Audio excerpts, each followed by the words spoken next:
Welcome, weary traveler of these endless seas, to the quieter shores of legend where shadows gather beneath the brightest dreams. Tonight, we delve not into the triumphant victories that echo across the Grand Line, but into the profound sorrows that forged the hearts of heroes. These are the stories whispered in the darkness between adventures, the tears that fell before the laughter, the pain that carved souls deep enough to hold such boundless love. Here, in the gentle rhythm of melancholy waves, we honor those who found strength not despite their suffering, but because of it.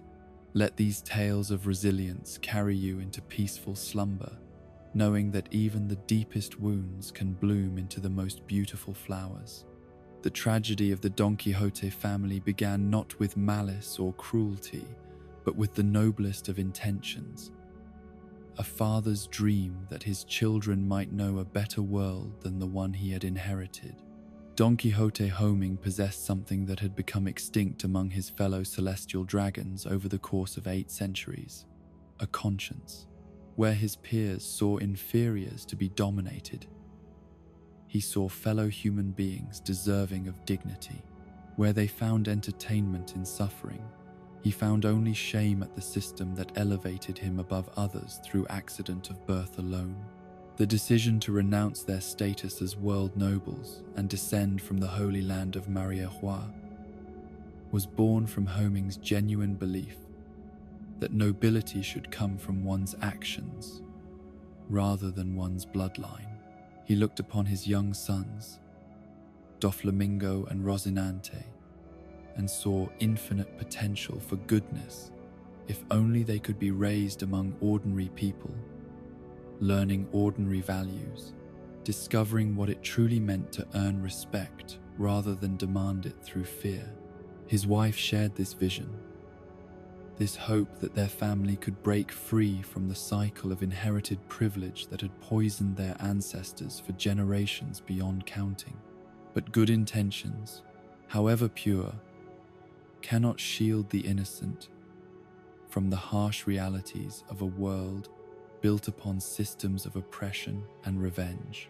The common people who had suffered under celestial dragon rule for centuries saw in the Don Quixote family not fellow humans seeking redemption, but symbols of everything they had been taught to hate. The irony was as cruel as it was complete. In seeking to escape the sins of their class, Homing had delivered his family directly into the hands of those who had suffered most from those very sins. The descent from divine luxury to desperate poverty was swift and merciless. The mansion they had purchased with their limited savings was burned to the ground by neighbors who saw their presence as an insult, a mockery of everyone who had died under the boot of celestial dragon tyranny. The jobs that Homing sought were denied, not because he lacked qualification, but because no one would risk association with former world nobles, even those who had voluntarily surrendered their status. The very name Don Quixote had become a curse that followed them wherever they tried to establish new lives. Young Doflamingo and Rocinante watched their parents transform before their eyes as hope slowly gave way to desperation. Their father, once confident in his moral convictions, began to doubt whether his decision had been wise or merely selfish, whether he had saved his sons from corruption or delivered them to a fate far worse than the comfortable evil they had left behind. Their mother, already fragile from the stress of their radical lifestyle change, began to wither under the constant fear and deprivation that had become their daily reality. The shack they eventually called home was built from scraps and refuse, its walls unable to keep out the cold that seemed to seep not just into their bones but into their very souls. Food became a luxury to be rationed with mathematical precision, each meal calculated to provide just enough sustenance to survive another day, while preserving whatever meager supplies they had managed to acquire. The children learned to ignore the gnawing hunger that had become their constant companion, to find sleep, despite empty bellies, and the sounds of their parents' whispered arguments about whether they should continue this doomed experiment in ordinary life. The persecution they faced went beyond mere ostracism or economic hardship. The people of their adopted country seemed to take perverse pleasure in tormenting these fallen angels, these symbols of ultimate privilege brought low by circumstance and choice. Windows were broken, walls were defaced with threats and curses, and the family learned to time their movements to avoid the crowds that might gather to hurl both stones and insults with equal enthusiasm. Each day brought new humiliations designed not just to punish them for their heritage, but to break their spirits entirely. Doflamingo absorbed these lessons with the calculating mind of someone far too young to possess such bitter wisdom. Where his father saw injustice and wondered how to overcome it, the boy saw patterns of power and weakness that seemed to confirm everything he had been taught about the natural order of things. The strong dominated the weak, the privileged crushed those beneath them, and mercy was a luxury that only fools could afford. His father's idealism struck him not as noble, but as naive, a dangerous delusion that had brought ruin upon their family through willful blindness to reality. Rocinante, younger and more sheltered from the full implications of their situation, clung to his father's vision, even as evidence mounted that such dreams were impossible to achieve. He saw in their suffering not proof of humanity's inherent cruelty, but temporary obstacles that could be overcome through patience, understanding, and the gradual building of trust between former enemies. His gentle nature made him more vulnerable to the violence they encountered, but it also made him more determined to find peaceful solutions to problems that his brother increasingly believed could only be solved through force. The breaking point came with their mother's death, a tragedy that arrived not through violence but through the slow poison of despair made manifest in physical form. The woman who had once graced the halls of Mariéchois with her beauty and grace wasted away in a hovel, her body surrendering to illnesses that proper medical care could have treated easily, if only they had possessed the money to afford such luxuries. Her final moments were spent not in the comfort of familiar surroundings, but in the arms of a husband who had to choose between medicine for his wife and food for his children.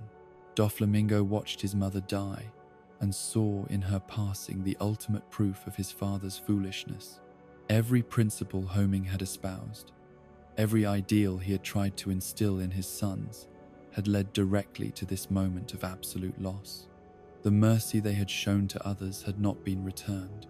The understanding they had offered had been met with hatred, and the better world they had sought to create had revealed itself to be nothing more than a fantasy that cost the people he loved most dearly.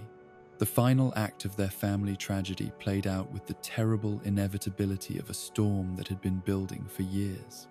When the mob came for them once again, when they found themselves bound and tormented as entertainment for people who had never known the luxury of moral complexity, Doflamingo's transformation became complete.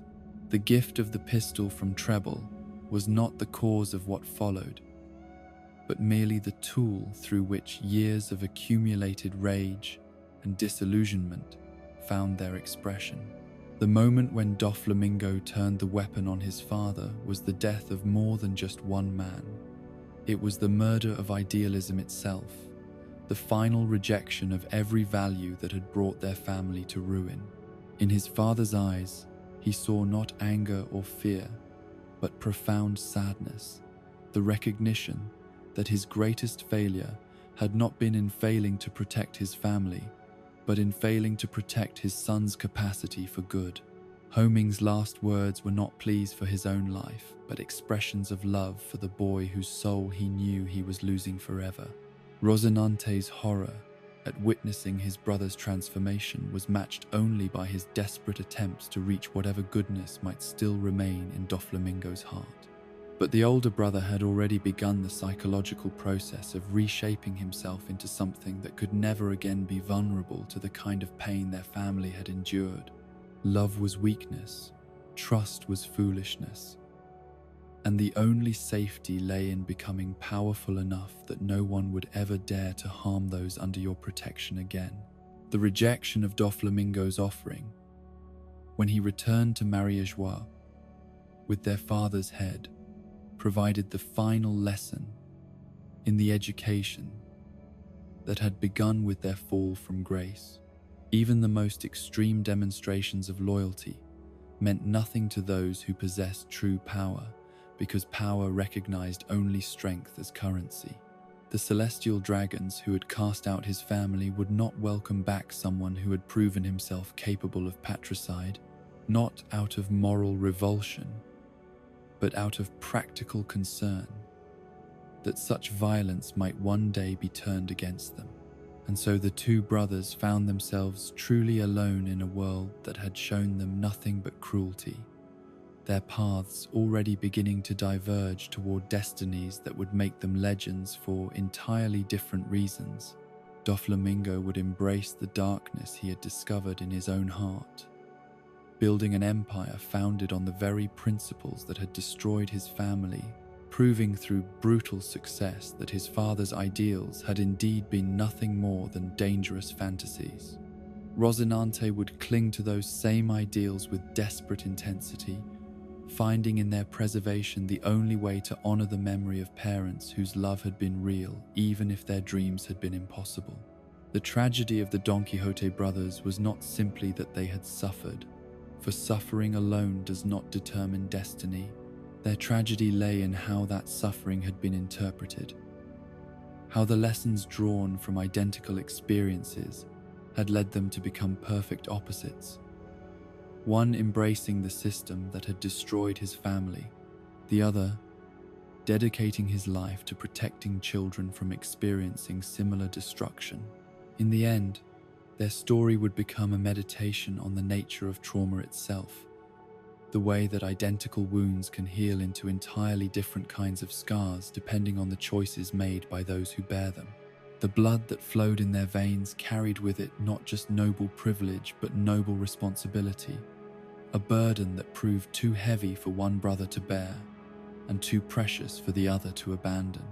Their father's dream of a better world would live on in one son while dying completely in the other, creating a legacy that was simultaneously hopeful and heartbreaking, a reminder that even the purest intentions cannot guarantee the outcomes we most desperately desire when we act out of love for those we cannot ultimately control or protect from the harsh realities of the world we leave behind. The burden of bearing the blood of the most feared and revered pirate in history was thrust upon Port-Gasdy, Ace before he drew his first breath, a weight that would shape every moment of his existence from the cradle to the grave. Gol D. Roger's legacy cast a shadow so immense that it seemed to blot out the sun itself, leaving his unborn son to grow in darkness that was not of his own making, but which the world insisted he must carry nonetheless. From the moment of his conception, Ace was marked not as an individual with his own dreams and aspirations, but as the living embodiment of everything the world government feared, and everything that pirates around the globe either worshipped or sought to destroy. Rouge's sacrifice to extend her pregnancy beyond all natural limits was an act of maternal love so profound that it transcended the boundaries between life and death, her body becoming a shield between her child and a world that had already condemned him for crimes he had never committed. 20 months she carried him, each day a battle against biology itself, her life force slowly ebbing away to grant her son even a few more moments of safety in the only sanctuary she could provide. Her final words were not of pain or regret, but of hope that somehow, despite everything, her child might find a way to live freely in a world determined to chain him to his father's ghost. Garp's decision to take responsibility for his former enemy's child was born from a complex mixture of duty, guilt, and a grudging respect for the woman who had died to protect an innocent life. The marine hero understood better than most what it meant to carry a name that inspired both reverence and terror, having spent decades building a reputation that opened as many doors as it closed. But where Garp's legacy had been earned through his own choices and actions, Ace inherited his burden through no fault of his own, marked from birth by decisions made before his heart first began to beat. The early years on Dawn Island should have provided the stability and love that every child deserves. Yet even Dedan's rough affection could not shield Ace from the whispers that seemed to follow him wherever he went.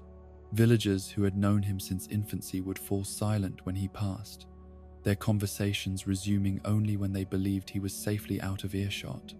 He learned to read the fear in adult eyes, to recognize the way conversations changed when he entered a room, to understand that his very existence was somehow a source of discomfort for people who had never done him any harm. The question that haunted Ace's childhood was not whether he was loved, for Dedan's gruff care and Garp's periodic visits provided abundant evidence of affection, however roughly expressed. The question that tormented him was whether he deserved such love, whether his birth had been a mistake that the world would be better off forgetting. The stories of his father's exploits reached him in fragments, tales of incredible adventures, of treasures beyond imagination, of freedom purchased through violence that had left countless families destroyed in its wake. Each heroic deed seemed to cast a darker shadow. Each legendary exploit carried with it the weight of those who had suffered to make such legends possible. Garp's training methods were designed to forge strength that could withstand any challenge the world might present, but they could not address the deeper wounds that had nothing to do with physical endurance. The old Marine threw his grandson against wild beasts and hurled him into danger that would have killed lesser children, all while maintaining that such harsh treatment was necessary preparation for the realities that awaited anyone who carried Roger's blood. Yet, for all his understanding of combat and survival, Garp seemed baffled by the emotional struggles that consumed Ace during quiet moments when there were no battles to fight or dangers to overcome. The isolation that marked Ace's early years was broken only by his eventual encounter with Sabo in the wilderness beyond Goa Kingdom. Two outcasts, finding in each other the understanding that the rest of the world seemed incapable of providing. Sabo's rejection of his noble heritage resonated with Ace's own struggle against inherited identity, creating a bond founded on shared rebellion against the expectations that birth had imposed upon them. In Sabo, Ace found someone who understood what it meant to be defined by circumstances beyond your control, someone who had chosen to forge a new identity rather than accept the one that society insisted was his destiny. The addition of Luffy to their small brotherhood transformed Ace's understanding of what family could mean, the younger boy's absolute acceptance, serving as a revelation that unconditional love was not just possible, but freely offered by someone who possessed no hidden agendas or complicated histories to navigate. Luffy's inability to see Ace as anything other than his brother, his complete indifference to the weight of Roger's legacy, provided the first glimpse Ace had ever been given of how it might feel to be judged solely on his own merits rather than his inherited sins.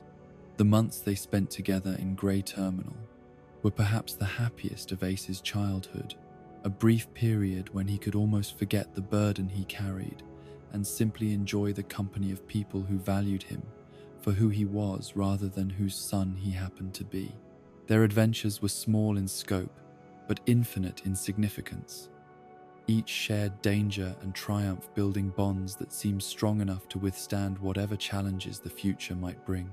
The promise they made to set sail together carried with it not just dreams of freedom and adventure, but the hope that their brotherhood might prove more powerful than the individual destinies that threatened to tear them apart. The fire that consumed Grey Terminal on the night of the Celestial Dragon's visit served as Ace's first real confrontation with the systematic cruelty that his father's actions had helped to create. The recognition that the world government's capacity for evil extended far beyond individual persecution to encompass the wholesale destruction of anyone who inconvenienced their plans. The flames that devoured everything Ace had come to love provided a preview of the forces that would pursue him for the rest of his life, powers that were willing to sacrifice innocent lives to maintain their vision of proper order. Sabo's apparent death in those flames carved a wound in Ace's soul that would never fully heal, the loss of someone who had understood him so completely, serving as proof that the world was fundamentally hostile to anything good or pure. The brother who had rejected noble privilege in favor of genuine connection had been destroyed by the very system he had tried to escape, his small boat. No match for the overwhelming force of those who brooked no challenge to their authority. The grief that followed was complicated by guilt. The terrible knowledge that Sabo's death had been connected to their brotherhood, that perhaps everyone who grew close to Ace was destined to suffer for the sin of loving Roger's son. The promise extracted from Luffy in the aftermath of that tragedy carried weight that went far beyond simple reassurance, becoming a desperate attempt to protect the one brother who remained from the fate that seemed to claim everyone Ace cared about. The words themselves were insufficient to contain the depth of his fear, the terror that his cursed blood would eventually bring death to everyone who made the mistake of treating him as family. Yet Luffy's earnest agreement, his complete willingness to promise immortality, if that was what Ace needed to hear, provided comfort that logic alone could never have supplied. The 7 years that followed Sabo's death were marked by intensive preparation for a journey that Ace hoped would provide answers to questions that had haunted him since childhood, particularly the fundamental question of whether Roger's son deserved to exist in a world that had suffered so much from his father's ambitions. The training that filled his days served not just to develop physical capabilities, but to postpone the moment when he would have to test himself against the legacy that awaited him beyond the safety of Dawn Island. Each year that passed brought him closer to the age when he could no longer delay his confrontation with destiny, when he would have to discover whether he was capable of forging his own path or doomed to repeat his father's mistakes. The departure from Dawn Island at age 17 marked not just the beginning of Ace's pirate career, but his first real attempt to answer the question that had tormented him throughout childhood, whether the world would be better off without him. The small boat that carried him away from everything familiar was simultaneously a vehicle of escape and a test, his survival dependent entirely on his ability to prove himself worthy of the life his mother had died to give him. The Spade Pirates that gradually formed around him represented his first successful attempt at building something positive. Relationships founded on mutual respect rather than inherited obligation. The pursuit of Whitebeard across the New World's most dangerous waters was driven by more than simple ambition or desire for fame. Ace saw in the world's strongest man a test that would finally provide definitive answers about his own worth. The ultimate trial that would prove whether he possessed the strength necessary to justify his existence or whether he was merely a pale shadow of his legendary father.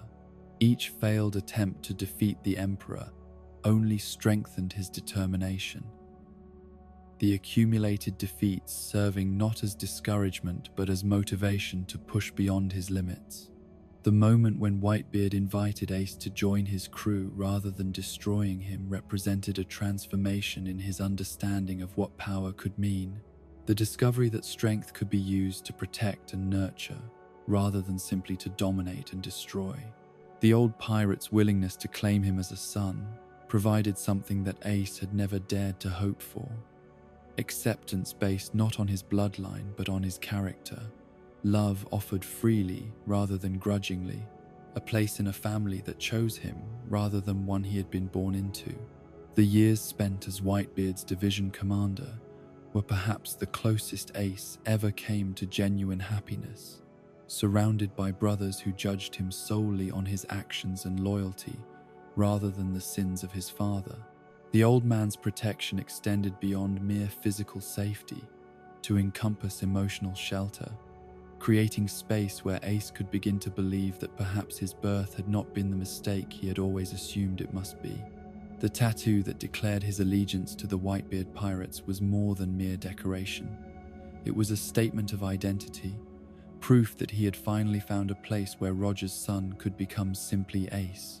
Yet even surrounded by family and acceptance, the fundamental question that had shaped his entire existence remained unanswered.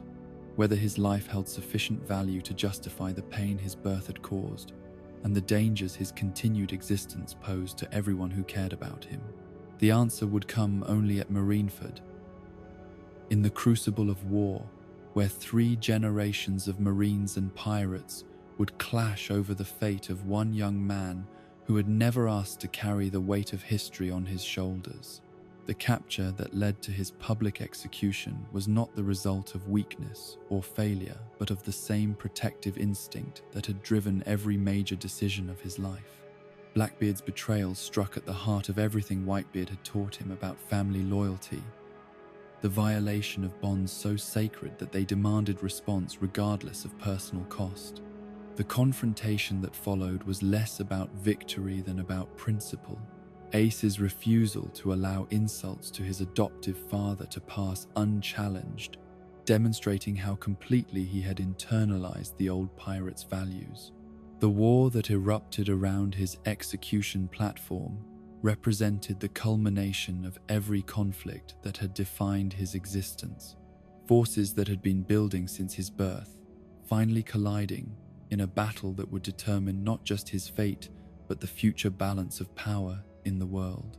The sight of Whitebeard risking everything to save him provided the answer to questions that had haunted Ace since childhood, proof that his life held value, that others considered worth preserving, even at tremendous cost. The old man's willingness to wage war against the world itself served as the ultimate validation of Ace's worth, demonstrating that he had indeed earned the love that had been freely given.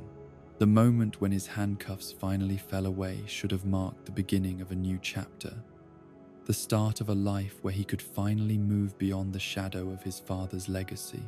Instead, it became the prelude to his greatest and final act of heroism, Akainu's provocation, triggering the same protective instincts that had defined every important choice he had ever made. The insult to Whitebeard's memory demanded response, not because of pride or anger, but because some bonds were too sacred to allow desecration, some love too pure to permit mockery. The magma fist that pierced his chest ended more than just one life. It shattered the dreams of everyone who had believed that love could overcome the cruel mathematics of power that governed their world. Yet in his final moments, as life ebbed away and consciousness faded, Ace found at last the answer to the question that had tormented him since childhood. The tears that fell around his dying form, the grief that consumed those who had chosen to call him brother, provided irrefutable proof that his existence had brought more joy than sorrow, more love than pain, more light than the shadow cast by his father's ghost. His final words carried the weight of a lifetime's worth of gratitude, acknowledgement that despite everything, the persecution, the fear, the constant weight of inherited sin, he had been granted something that made all the suffering worthwhile. The love of family, chosen rather than biological, had transformed the curse of his bloodline into blessing, proving that identity was something earned through choices rather than inherited through circumstance. In dying to protect that love, Ace achieved the only victory that had ever truly mattered to him, the knowledge that his birth had not been a mistake, that his life had held meaning, and that he was loved not despite being Roger's son, but simply for being himself. The child who would become the last scholar of Ohara was born into a world that feared her very existence, her devil fruit abilities marking her as an aberration, before she possessed the wisdom to understand why grown adults would cross streets to avoid a toddler's innocent smile. Nico Robin's earliest memories were not of maternal warmth or paternal guidance, but of whispered conversations that ceased when she entered rooms, of fingers pointed in her direction, accompanied by words like demon and monster, spoken by people who had never seen her commit any act more sinister than reaching for a book that had fallen beyond her grasp. The absence of her mother, Nico Olvia, created a void in Robin's life that no amount of scholarly achievement could ever fill. Though she would spend her childhood attempting to bridge that gap through academic excellence that might somehow earn the love she had never received. Olvia's departure, when Robin was only 2 years old, was driven by noble purpose, the pursuit of knowledge that could illuminate the darkest chapters of human history. Yet to a child who understood nothing of such grand ambitions, it felt like abandonment, pure and simple. The mother who existed only in faded photographs and half-remembered lullabies became a figure more mythical than real, a ghost whose approval Robin sought through achievements that could never be witnessed by the one person whose opinion mattered most.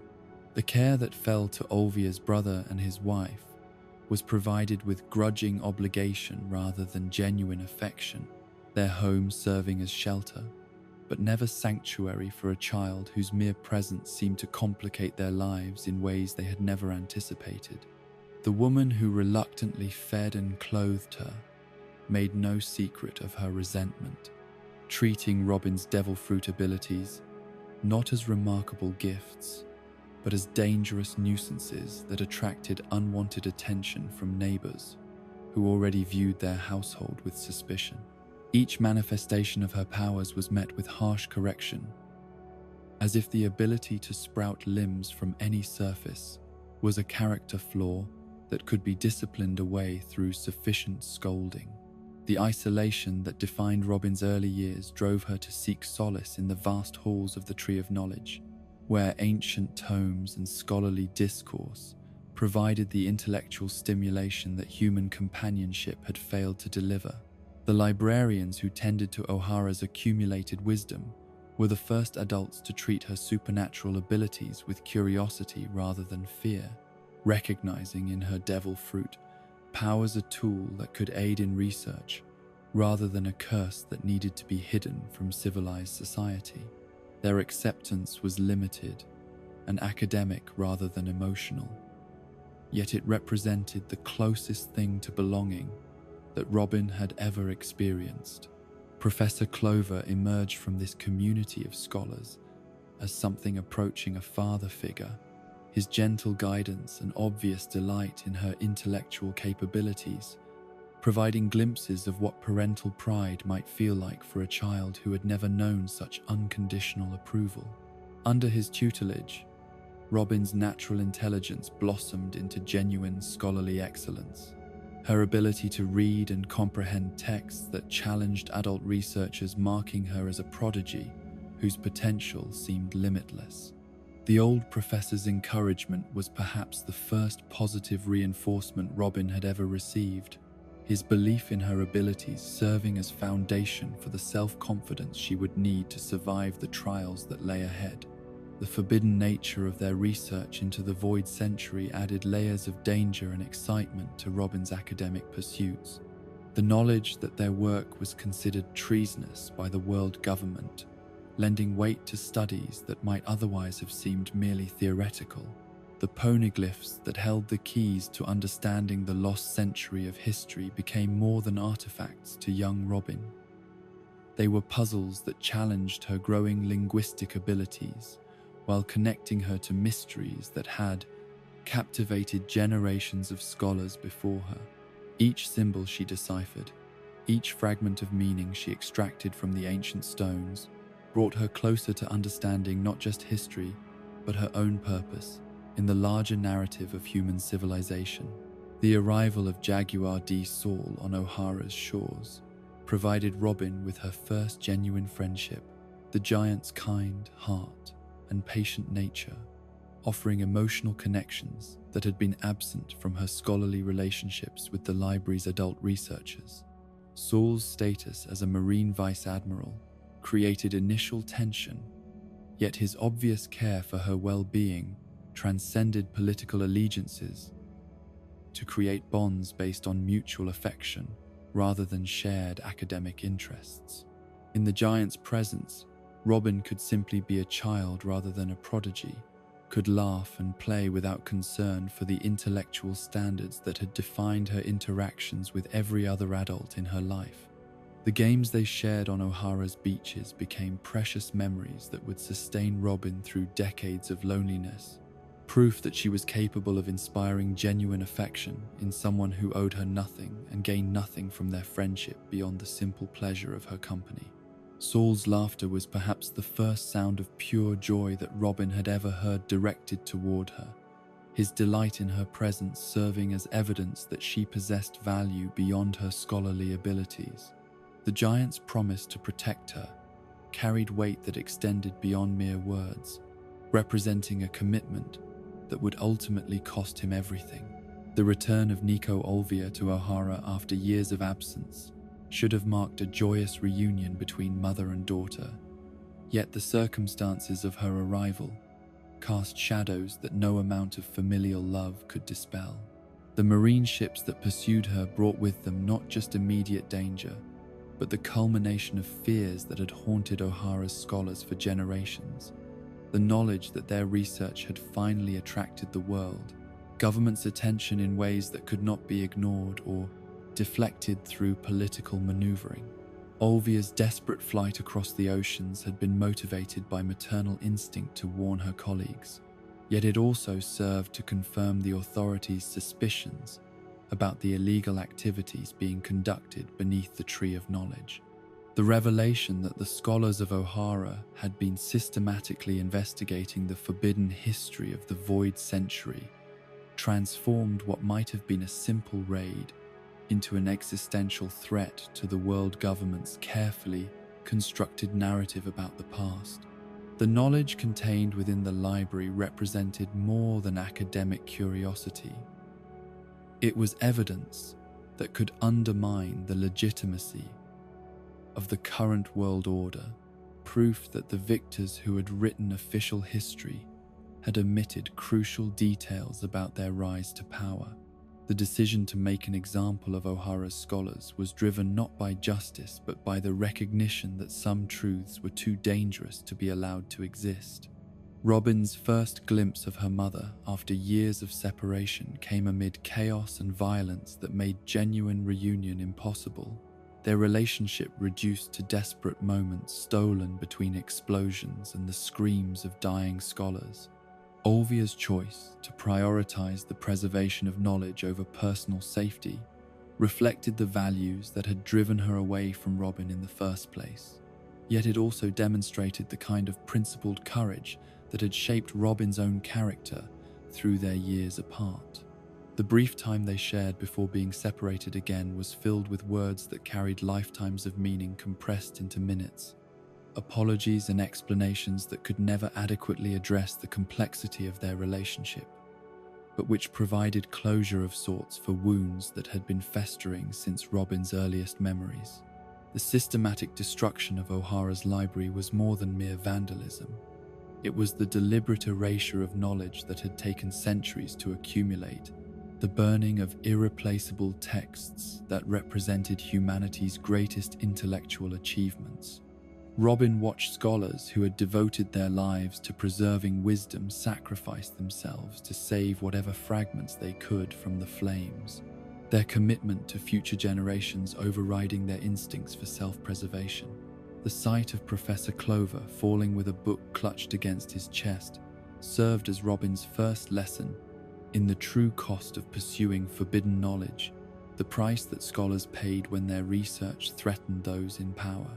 Saul's intervention during the chaos of the Buster Call represented the kind of moral courage that could inspire ordinary individuals to acts of extraordinary heroism, a Marine Vice Admiral choosing to defy orders rather than participate in the slaughter of innocents.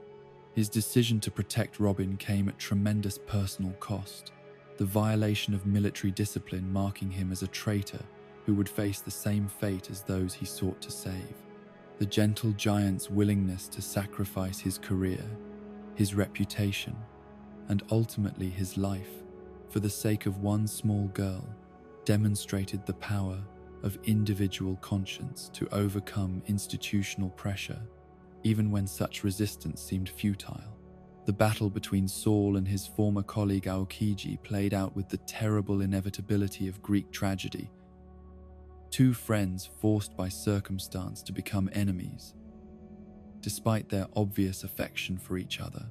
The ice that slowly consumed Saul's massive form served as both execution and preservation, his frozen body becoming a monument to the principles that had driven him to rebellion against unjust orders.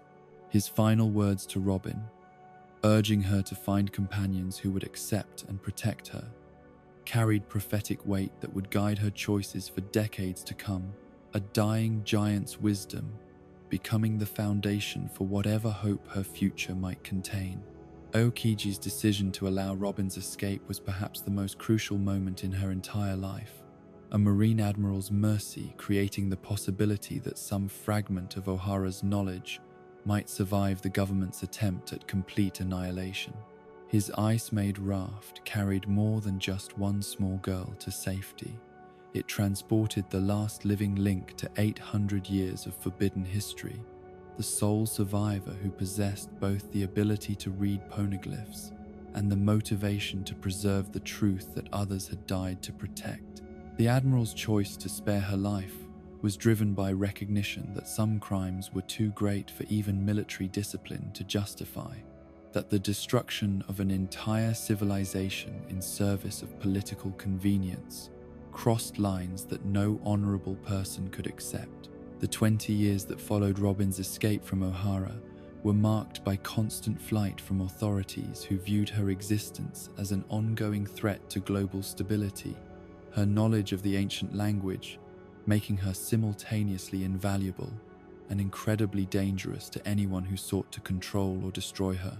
The bounty placed on her head when she was only 8 years old was not just unprecedented in its scope, but represented a fundamental perversion of justice. A child hunted, not for crimes she had committed, but for knowledge she possessed through no fault of her own. The nickname Devil Child that accompanied her wanted posters served to dehumanize her in the public imagination, transforming a traumatized survivor into a monster worthy of whatever fate awaited those who captured her. The betrayals that punctuated Robin's flight across the Grand Line were motivated by greed rather than malice, ordinary people willing to sell an innocent child to the highest bidder without consideration for what her capture might mean in human terms. Each disappointment served to reinforce the lessons she had learned at Ohara, that trust was a luxury she could not afford, that connections with others brought only danger to everyone involved, that survival required emotional detachment that protected her from the pain of inevitable abandonment.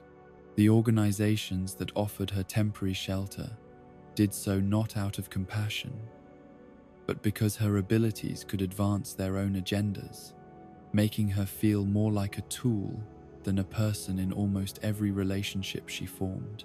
The decision to work with Crocodile in Alabasta represented both capitulation and hope. Capitulation to the reality that she would never find acceptance in legitimate society, but hope that she might at least use her skills in service of learning more about the history her people had died to preserve. The warlord's promise to help her find the Rio poneglyph was perhaps the first offer she had received in 20 years that addressed her own desires, rather than simply exploiting her capabilities for others' benefit. The irony that she found purpose in serving someone whose ultimate goals were destructive was not lost on her, yet it seemed preferable to the aimless wandering that had defined most of her adult life. The growing attachment she developed to the Straw Hat Pirates, despite her attempts at emotional detachment, revealed depths of longing that 2 decades of isolation had not managed to eliminate entirely. Luffy's casual acceptance of her presence on his ship, his complete indifference to her bounty or reputation, provided the first glimpse she had received since Saul's death that someone might value her company without ulterior motives. The crew's gradual inclusion of her in their adventures and conversations began to chip away at defenses that had been carefully constructed over years of disappointment, creating possibilities for connection that she had learned not to hope for.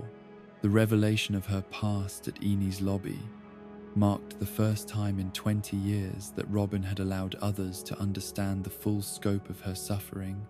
The decision to trust her crewmates with her history representing a leap of faith that terrified her even as she recognized its necessity.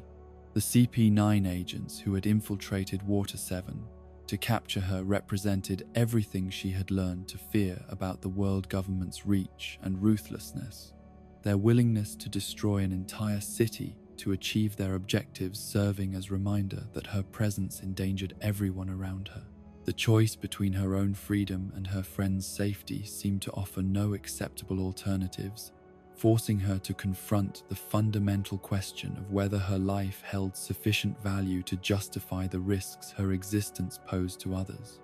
The crew's decision to declare war on the world itself rather than abandon her provided the answer to questions that had haunted Robin since childhood.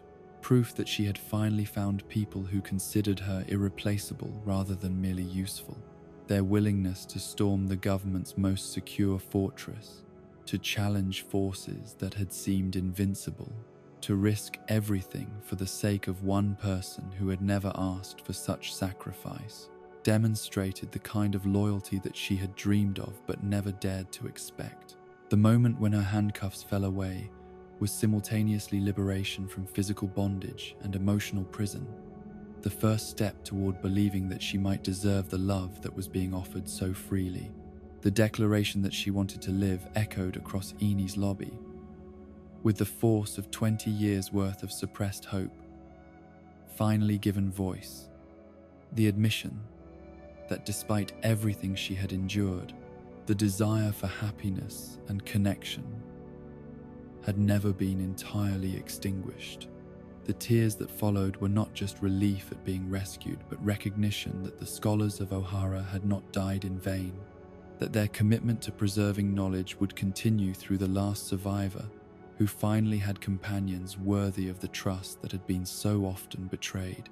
The family that chose to claim her despite the dangers such association would bring provided proof that love could indeed conquer the forces of hatred and fear that had shaped her entire existence.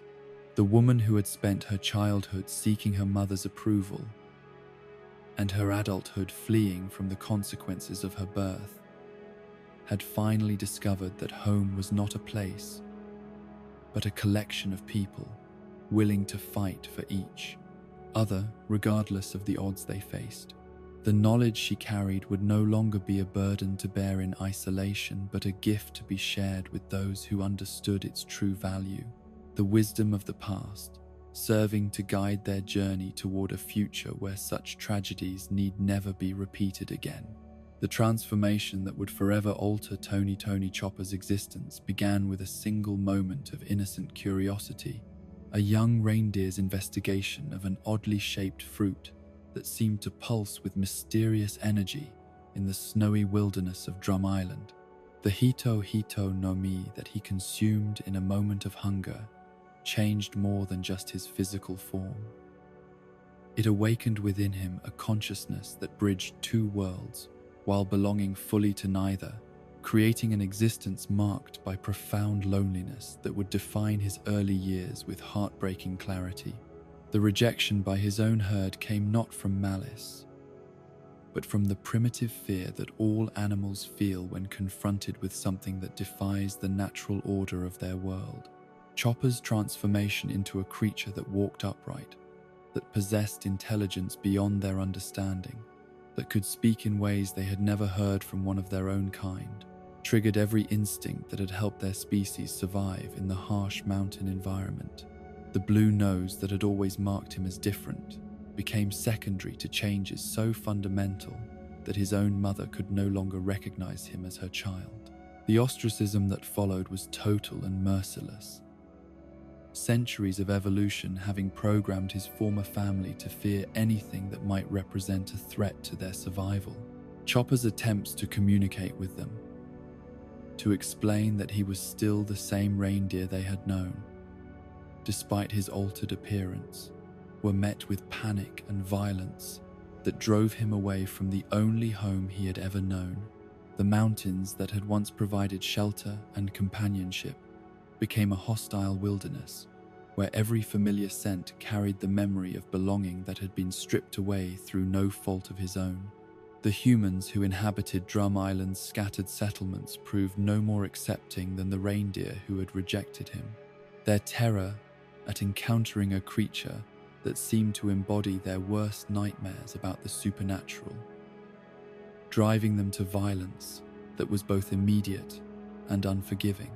The hunting parties that formed to track what they believed was a monster stalking their communities were motivated by genuine fear rather than cruelty.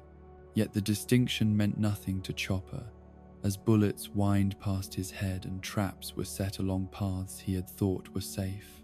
The isolation that defined his existence after his transformation was perhaps more complete than any creature had ever been forced to endure, suspended between two worlds that both viewed him as an abomination to be destroyed rather than understood.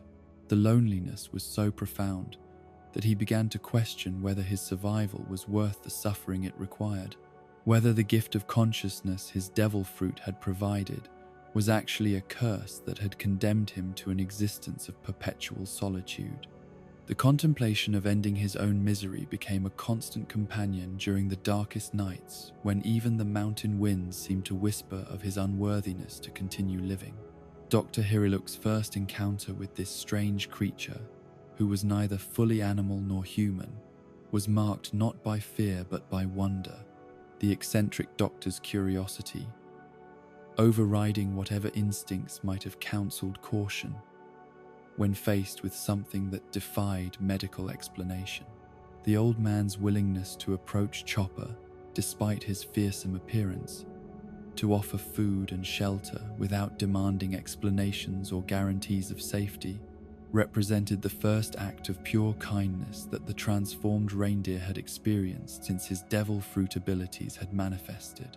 The relationship that developed between the aging quack doctor and his unlikely patient transcended the boundaries between species to create bonds that neither had expected to find in their isolated mountain existence.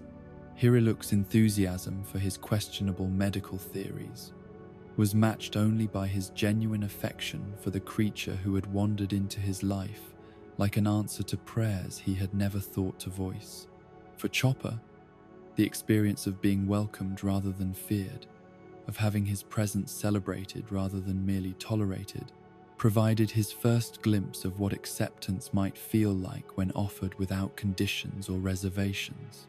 The medical knowledge that Chopper absorbed through observation and practice during his time with Hiriluk was acquired not through formal study, but through the kind of apprenticeship that occurs naturally when student and teacher share both living space and genuine affection for each other's well-being. The herbs and treatments that filled the doctor's ramshackle clinic became familiar friends rather than mysterious substances, their properties and applications revealed through daily exposure to someone who treated healing as both science and art. The transformation from patient to student to assistant occurred so gradually that neither Chopper nor his mentor fully recognized how profound the change had become until circumstances forced them to acknowledge it. The cherry blossoms that dominated Hiriluk's dreams represented more than mere aesthetic appreciation. They embodied his belief that beauty and hope could triumph over the harshest realities, that even the bleakest winter would eventually give way to spring if one possessed sufficient faith to endure the intervening darkness. His stories of the miraculous sakura that had cured an entire nation's despair through their simple existence became foundation stones for Chopper's understanding of what medicine could accomplish when combined with unwavering belief in the possibility of healing.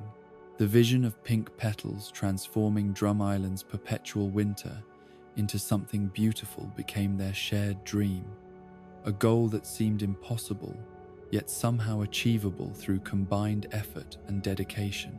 The gradual revelation of Hiriluk's own terminal illness came not through dramatic announcement, but through accumulated observations that Chopper's growing medical knowledge made impossible to ignore. The persistent cough that grew worse with each passing day, the way fatigue seemed to settle into the old man's bones like a heavy blanket he could never quite shake off, the subtle changes in complexion and appetite that spoke of systemic breakdown that no amount of enthusiasm could disguise. The realization that his mentor, the first being to show him unconditional acceptance, was slowly dying, created a crisis that challenged every assumption Chopper had formed about the power of medicine to heal those we love most. The decision to push Chopper away as his condition worsened was motivated by Hiriluk's desire to spare his young protégé the pain of witnessing his deterioration. The old doctor's belief that death was something to be faced in solitude rather than shared with those who had brought joy to his final years. The cruelty that this rejection seemed to represent was actually the deepest expression of love that Hiriluk could conceive, his willingness to endure loneliness in his final days, serving as protection for the creature who had become more precious to him than his own continued existence. Chopper's heartbreak at this apparent abandonment was amplified by his inability to understand the motivations behind Hiriluk's sudden coldness, the transformation of warmth into distance, seeming to confirm his worst fears about his own worthiness of love and acceptance. The pattern of rejection that had defined his existence since his transformation appeared to be repeating itself, proof that even the kindest hearts would eventually grow tired of accommodating someone who belonged nowhere and fit into no established category of existence. The return to isolation felt like death itself, the loss of hope more devastating than any physical injury he had ever endured. The discovery of Hiriluk's true condition, through overheard conversations and observed symptoms, provided Chopper with both explanation for the rejection he had experienced and motivation for actions that would define the remainder of his relationship with his beloved mentor. The mushroom that his medical texts identified as a potential cure for any illness became a beacon of hope in the darkness that had settled over his world, a chance to prove that the knowledge he had acquired could be used to save the one person who had ever shown him unconditional acceptance. The journey across Drum Island's treacherous terrain in search of the Amiyudaki mushroom was undertaken with the kind of desperate determination that only comes from knowing that failure would mean losing everything that makes existence worthwhile. The blizzards that threatened to bury him in unmarked graves, the predators that stalked him across frozen wastelands, the injuries that accumulated as he pushed his body beyond all reasonable limits, none of these obstacles compared to the driving need to return to Hiriluk with something that might restore their relationship while preserving the thousand life of the only being who had ever made him feel valued. The reunion that followed his return was everything Chopper had hoped it would be. Hiriluk's tears of joy at seeing his protégé's dedication, the warmth that replaced the artificial coldness he had maintained during their separation, the acknowledgement that their bond transcended the temporary misunderstanding that had driven them apart. The medicine that Chopper had prepared from the precious mushroom represented more than potential healing. It was a tangible expression of love, proof that someone cared enough to risk everything for the possibility of preserving what they had built together. Dr. Kureha's arrival during this moment of renewed connection brought with it knowledge that transformed triumph into tragedy in the space of a single revelation. The mushroom that Chopper had risked his life to obtain was not a miracle cure, but a deadly poison that would accelerate rather than prevent the death it was intended to forestall. The irony was as cruel as it was complete. The young reindeer's desperate attempt to save his mentor had instead condemned him to a more rapid and painful demise than his illness would have provided. Hiriluk's decision to consume the poison medicine despite his knowledge of its lethal properties was driven by recognition that Chopper's love deserved acknowledgement, even when it came in forms that could not provide the healing they both desperately wanted. The old doctor's willingness to embrace death on his own terms rather than allow his protege to discover the truth about his well-intentioned mistake represented the final expression of a compassion that had defined their entire relationship. His final explosion was not defeat but celebration, the literal manifestation of a life lived with such intensity that even death could not extinguish its brilliance. The grief that consumed Chopper in the aftermath of Hiriluk's death was complicated by guilt that went far beyond simple loss. He had not merely failed to save his mentor, but had actually hastened his demise through ignorance, disguised as love. The knowledge that his desperate attempts at healing had caused additional suffering to the one person who had ever shown him acceptance created wounds that seemed too deep to ever heal completely. The isolation that followed felt like punishment for crimes he had committed through ignorance rather than malice. Yet the distinction provided no comfort when measured against the magnitude of his unintended betrayal. Dr. Kureha's harsh methods of instruction were motivated not by cruelty, but by recognition that Chopper's guilt required channels that could transform self-destruction into constructive purpose, his grief becoming fuel for the kind of medical knowledge that might prevent similar tragedies in the future. Her refusal to offer easy comfort or false reassurance about Hiriluk's death was balanced by her commitment to ensuring that his sacrifice would contribute to Chopper's development as a healer rather than simply destroying his capacity for future relationships. The years of training that followed were marked by gradual acceptance that Hiriluk's death, while tragic, had been the result of love rather than malice, his final choice representing affirmation rather than rejection of the bond they had shared. The medical skills that Chopper developed under Kureha's guidance were built upon foundations that his first mentor had provided. The combination of technical knowledge and compassionate care, creating a synthesis that honored both teachers while serving the needs of patients who required healing that addressed both physical symptoms and emotional wounds. The arrival of the Straw Hat Pirates on Drum Island provided Chopper with his first opportunity since Hiriluk's death to test whether he was capable of forming new relationships without the paralyzing fear that his presence might bring harm to those who showed him kindness. Luffy's immediate acceptance of his strange appearance and unusual abilities, the crew's casual inclusion of him in their adventures and conversations, demonstrated that the world contained other people capable of looking past surface differences to recognize the value of connection based on character rather than species. The decision to join the Straw Hat crew represented more than simple career change. It was an act of faith that the love Hiriluk had shown him was not unique, but could be found again among those who understood that family was defined by choice rather than biology. The medical bag that had belonged to his mentor became a sacred trust, carried forward not as burden but as promise that the healing arts would continue to flourish in hands that had learned to value life through experiencing the full weight of loss. The cherry blossoms that bloomed across Drum Island as Chopper departed with his new family were more than mere coincidence.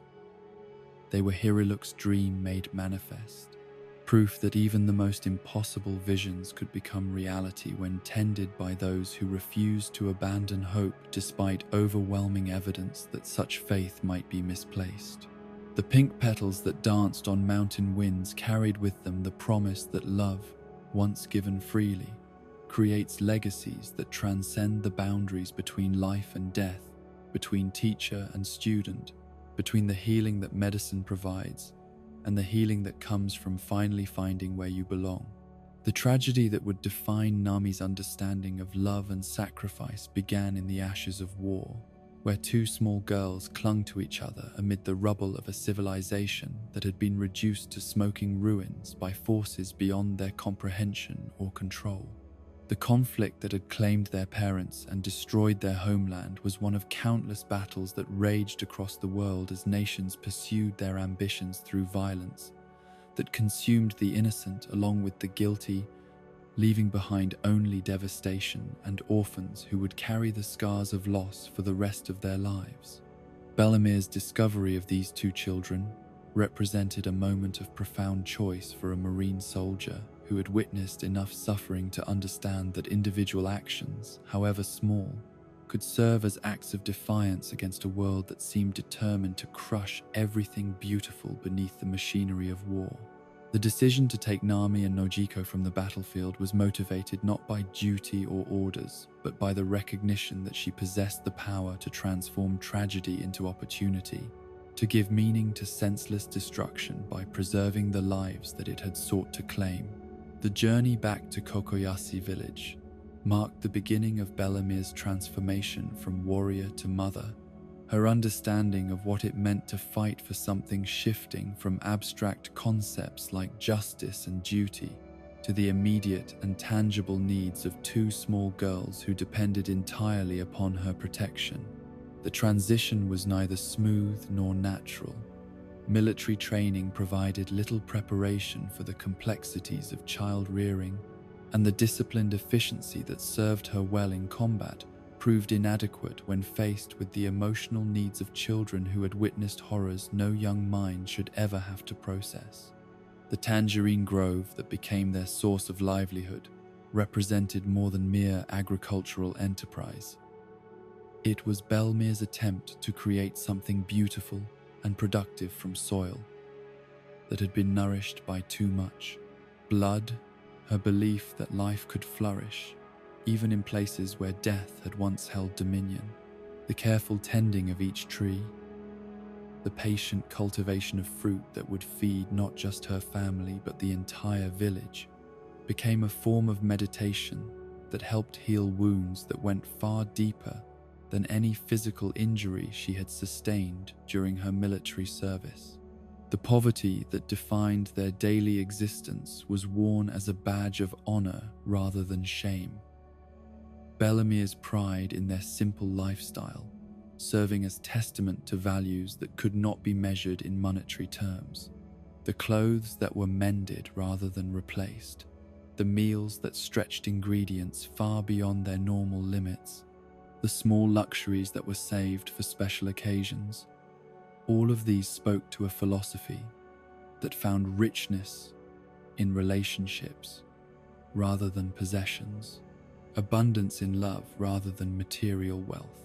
Nami's fascination with cartography emerged as both passion and escape, her natural talent for understanding spatial relationships and geographic patterns, providing refuge from the limitations of their circumstances, while pointing toward possibilities that extended far beyond the boundaries of their small island. The maps she drew with careful precision were more than mere hobby. They were expressions of dreams too large to be contained by their current situation, evidence of ambitions that her mother recognized as both blessing and potential source of future heartbreak. The books that Nami borrowed from the village library represented her attempts to educate herself about a world that called to her with increasing insistence as she grew older, each volume expanding her understanding of what lay beyond the horizon, while simultaneously highlighting the gap between her dreams and her reality. The theft that brought her into conflict with the librarian was motivated not by malice but by desperation, her need for knowledge having outgrown the patience required to wait for proper channels to provide access to information she craved. The argument that erupted between mother and daughter on that final morning carried weight that neither participant fully understood at the time. Words spoken in anger, revealing frustrations that had been building for months, as Nami's ambitions increasingly chafed against the constraints of their modest circumstances. Belamir's scolding was motivated by concern for her daughter's moral development rather than genuine anger about the stolen books. her understanding that small compromises with honesty could lead to larger betrayals of principle, driving her to respond with severity that masked deeper fears about Nami's future.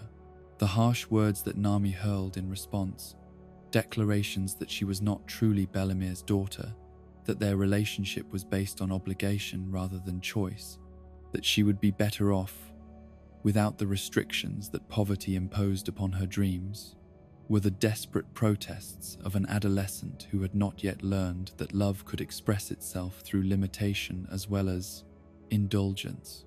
The door that slammed behind her as she fled carried with it not just anger but the terrible weight of words that could never be taken back, statements that would haunt her memories for years to come.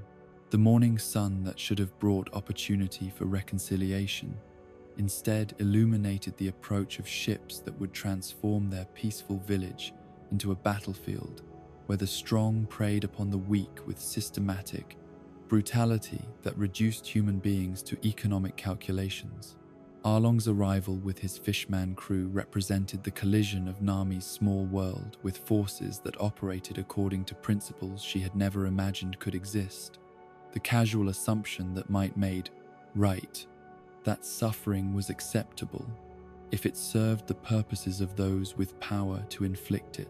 The tribute system that Arlong imposed upon Kokoyazi village was designed not merely to extract wealth, but to break the spirits of those who paid it, the monthly collections serving as regular reminders that their lives continued only at his sufferance and could be ended at any moment if they failed to meet his demands.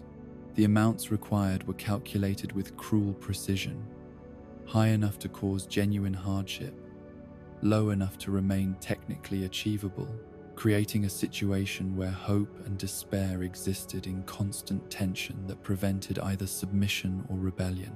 Belamir's realization that she possessed only enough money to save either herself or her daughters, but not all three of them, created a choice that was no choice at all. For someone whose understanding of motherhood had been forged through the decision to rescue orphans from a battlefield. The mathematics of survival that Arlong presented was simple and brutal. 100,000 berries for an adult, 50,000 for each child. But the emotional calculation that followed was infinitely more complex, involving considerations that went far beyond mere monetary value. The moment when Belamir declared that she had 2 daughters, knowing that this admission would seal her fate while protecting theirs, represented the culmination of everything she had learned about love during the years since she had found them as war orphans. The choice to acknowledge her family in the face of death rather than deny them for the sake of survival was driven by recognition that some bonds transcended even the instinct for self-preservation, that the meaning of her life was so thoroughly intertwined with theirs that existence without them would be meaningless. The execution that followed was carried out with the casual efficiency of someone for whom violence had become routine. Arlong's pistol ending a life that had been dedicated to nurturing growth and protecting innocence with the same indifference he might show towards swatting an insect. The blood that stained the Tangerine Grove represented more than the loss of one woman. It marked the death of safety and security for an entire community, proof that even the most peaceful existences could be shattered by forces that recognized no law beyond their own appetite for domination. Belamir's final words, a declaration of love that transcended the circumstances of their initial meeting to encompass everything their relationship had become, provided Nami with both comfort and torment that would define her emotional landscape for years to come. The knowledge that she was loved unconditionally, even in the aftermath of their argument, was balanced by the crushing weight of guilt over words that could never be forgiven because the person who needed to offer that forgiveness was beyond the reach of apology or explanation. The discovery of Nami's cartographic talents by Arlong's crew transformed what should have been her greatest gift into the instrument of her enslavement. her natural abilities becoming the chains that bound her to people who viewed her not as a human being with dreams and aspirations, but as a tool whose value was measured entirely by her usefulness to their enterprises. The forced recruitment that followed was presented as opportunity rather than conscription, a chance to use her skills in service of adventures that would take her far beyond the confines of her small island. The brand that marked her as a member of Arlong's crew was seared into flesh that had never known violence, the physical pain serving as introduction to sufferings that would prove far more enduring than any mere bodily injury. The tattoo that covered her shoulder was more than mere decoration. It was declaration of ownership, visible proof that she belonged to forces that had demonstrated their willingness to kill anyone who interfered with their property, making her complicity in their crimes seem like willing participation to observers who knew nothing of the circumstances that had forced her cooperation. The deal that Arlong offered, 100 million berries in exchange for the freedom of Kokoyasi village, was structured with the sophisticated cruelty of someone who understood that hope could be a more effective prison than despair, that the possibility of eventual liberation would prevent the kind of desperate rebellion that might otherwise result from complete hopelessness. The sum was large enough to seem achievable through years of dedicated effort, yet distant enough to require the sacrifice of her youth and dreams in service to goals that served his interests rather than her own. The years that followed were marked by a double existence that required Nami to become an actress of extraordinary skill, presenting herself to the world as someone who had willingly joined a pirate crew for personal gain, while hiding the desperate love that motivated every choice she made. The maps she drew with tears streaming down her face carried within their carefully plotted coordinates not just geographic information, but the weight of every sacrifice she was making, every dream she was deferring, every relationship she was sacrificing in service of goals that seemed to recede further into the future with each passing season.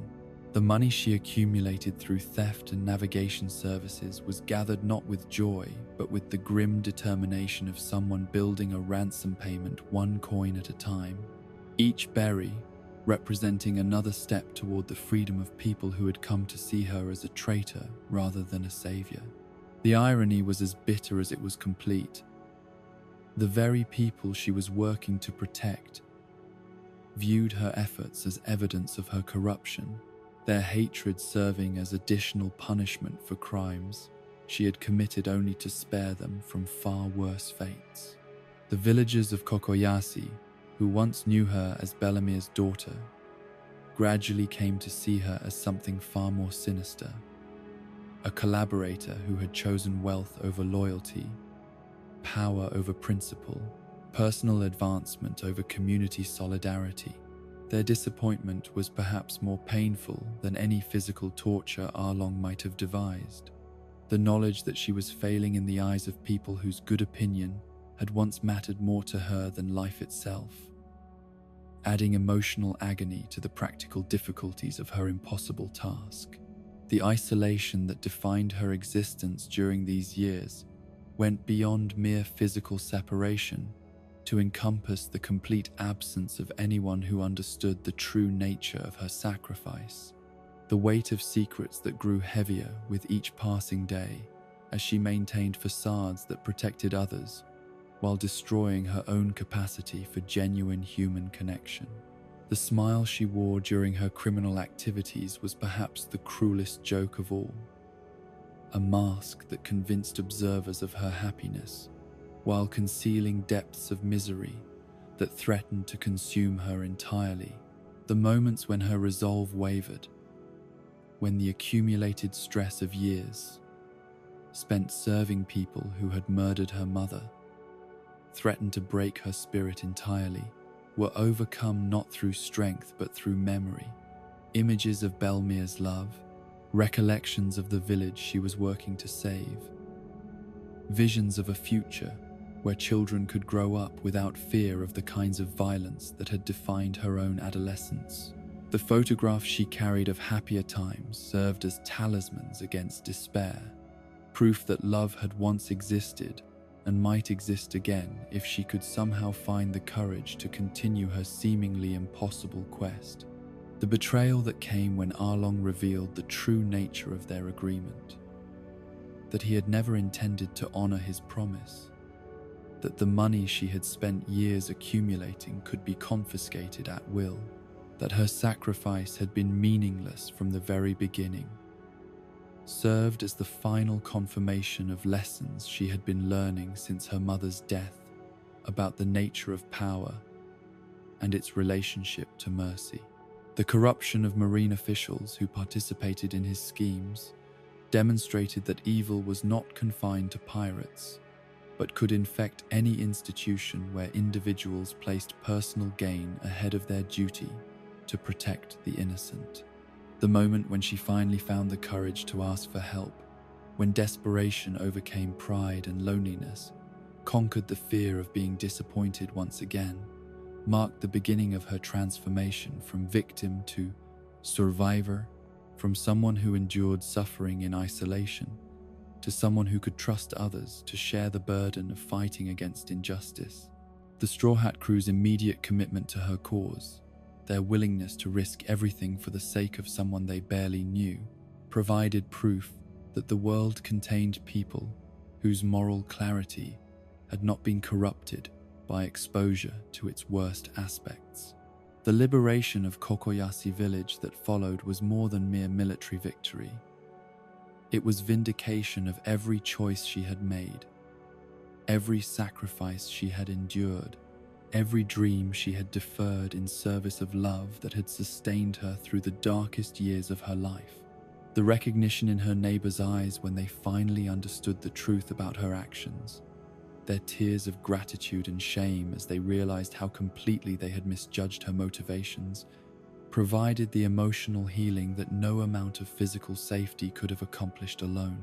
The removal of Arlong's tattoo and its replacement with symbols that honored both her mother's memory and her own journey toward freedom marked more than cosmetic change. It represented the reclaiming of identity that had been stolen along with her childhood, the transformation from victim to survivor to someone capable of choosing her own path rather than having it dictated by forces beyond her control.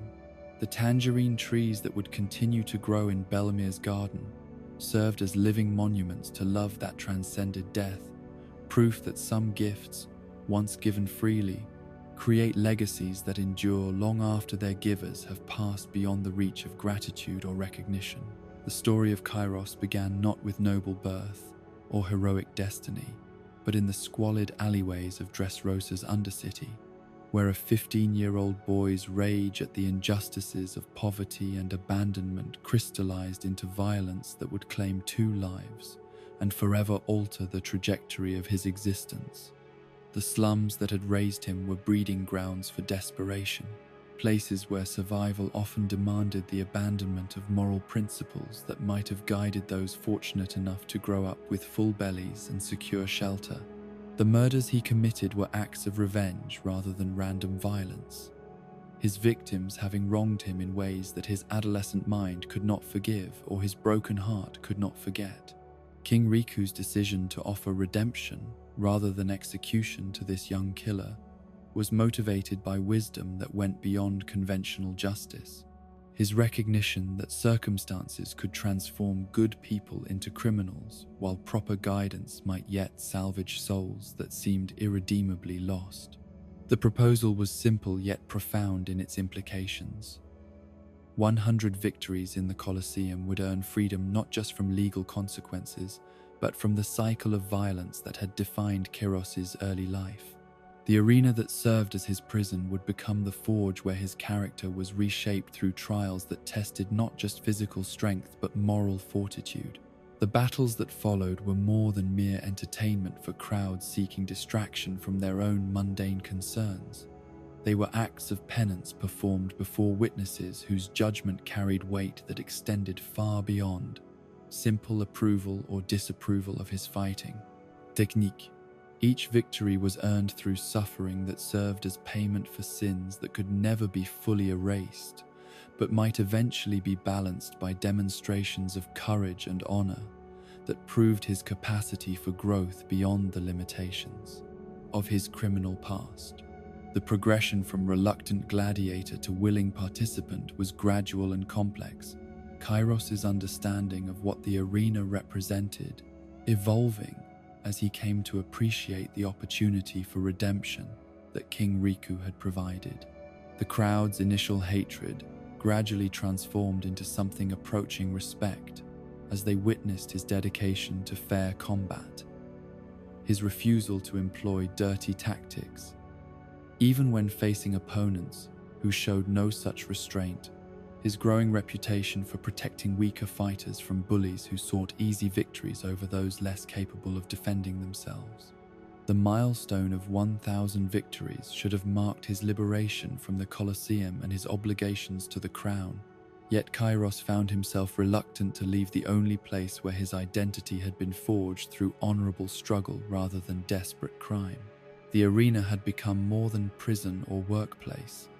It was home to someone who had never known the security of belonging anywhere, whose entire sense of self had been rebuilt through combat that demanded the best rather than the worst aspects of his character. The 3,000 victories that eventually defined his legend were accumulated not through obligation but through choice, his continued participation in gladiatorial combat serving as ongoing demonstration of commitment to the values that King Riku had helped him discover within himself. The crowds that had once jeered his criminal background now cheered his every appearance, their transformation mirroring his own evolution, from despised outcast to beloved champion whose presence guaranteed entertainment that transcended mere spectacle to approach something resembling art. King Riku's offer of military command represented recognition that Kairos had transcended his origins to become someone worthy of responsibility for others' lives. His appointment as captain of the royal army marking complete integration into the society that had once marked him for execution.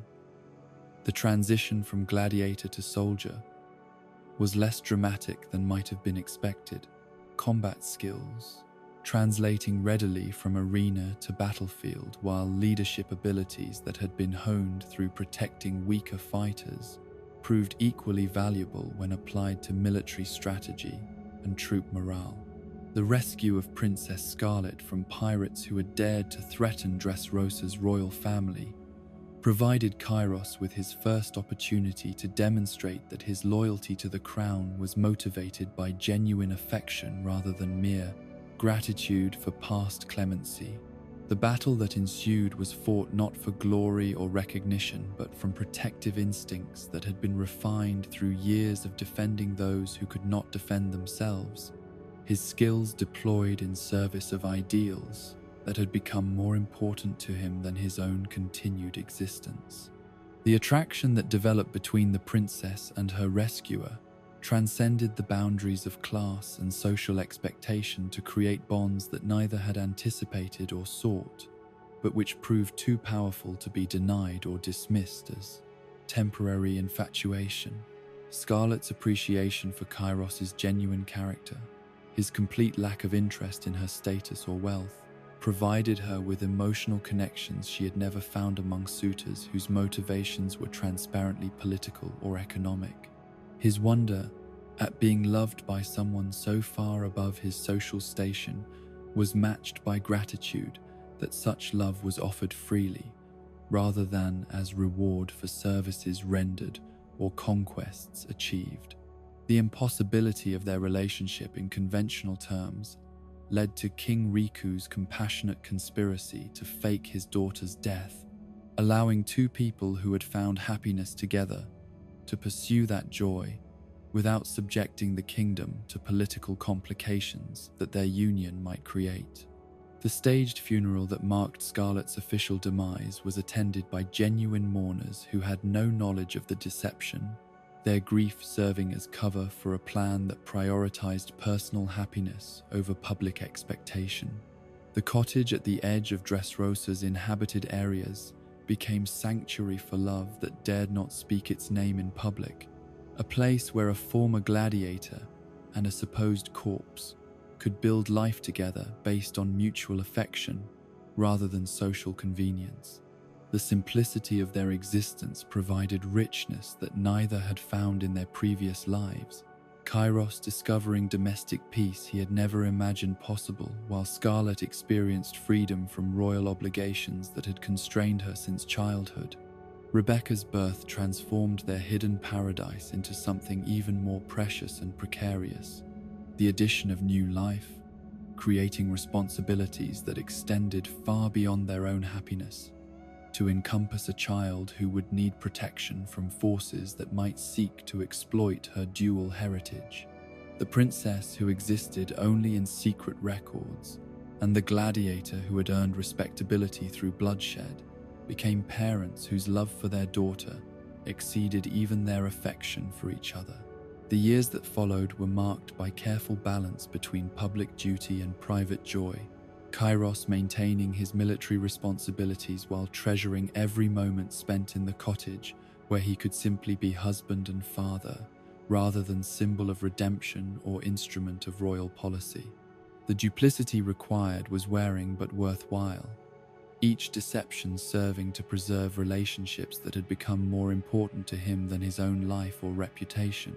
Doflamingo's invasion of Dressrosa shattered this carefully constructed paradise with violent efficiency that left no time for preparation or negotiation. His coup, transforming the kingdom overnight from peaceful monarchy into nightmare realm, where reality itself could be manipulated to serve the warlord's twisted vision of entertainment. The speed of the takeover caught even seasoned military commanders off guard, their conventional strategies proving useless against an enemy whose powers operated according to rules they had never encountered.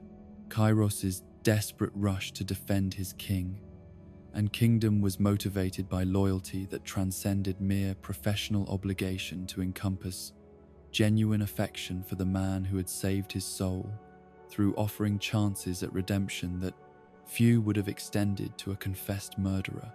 The battle he expected to fight upon reaching the palace had already been lost before it could begin, Doflamingo's preparation having neutralized resistance before it could organize effective response to his systematic assault on everything that had made Dressrosa a haven of peace and prosperity. The revelation that assassins had been dispatched to eliminate his family while he was trapped in the palace created desperation that drove him to attempt escape through means that would have been impossible for someone possessing normal human limitations. The shackles that bound him were reinforced to restrain someone whose strength had become legendary throughout the kingdom.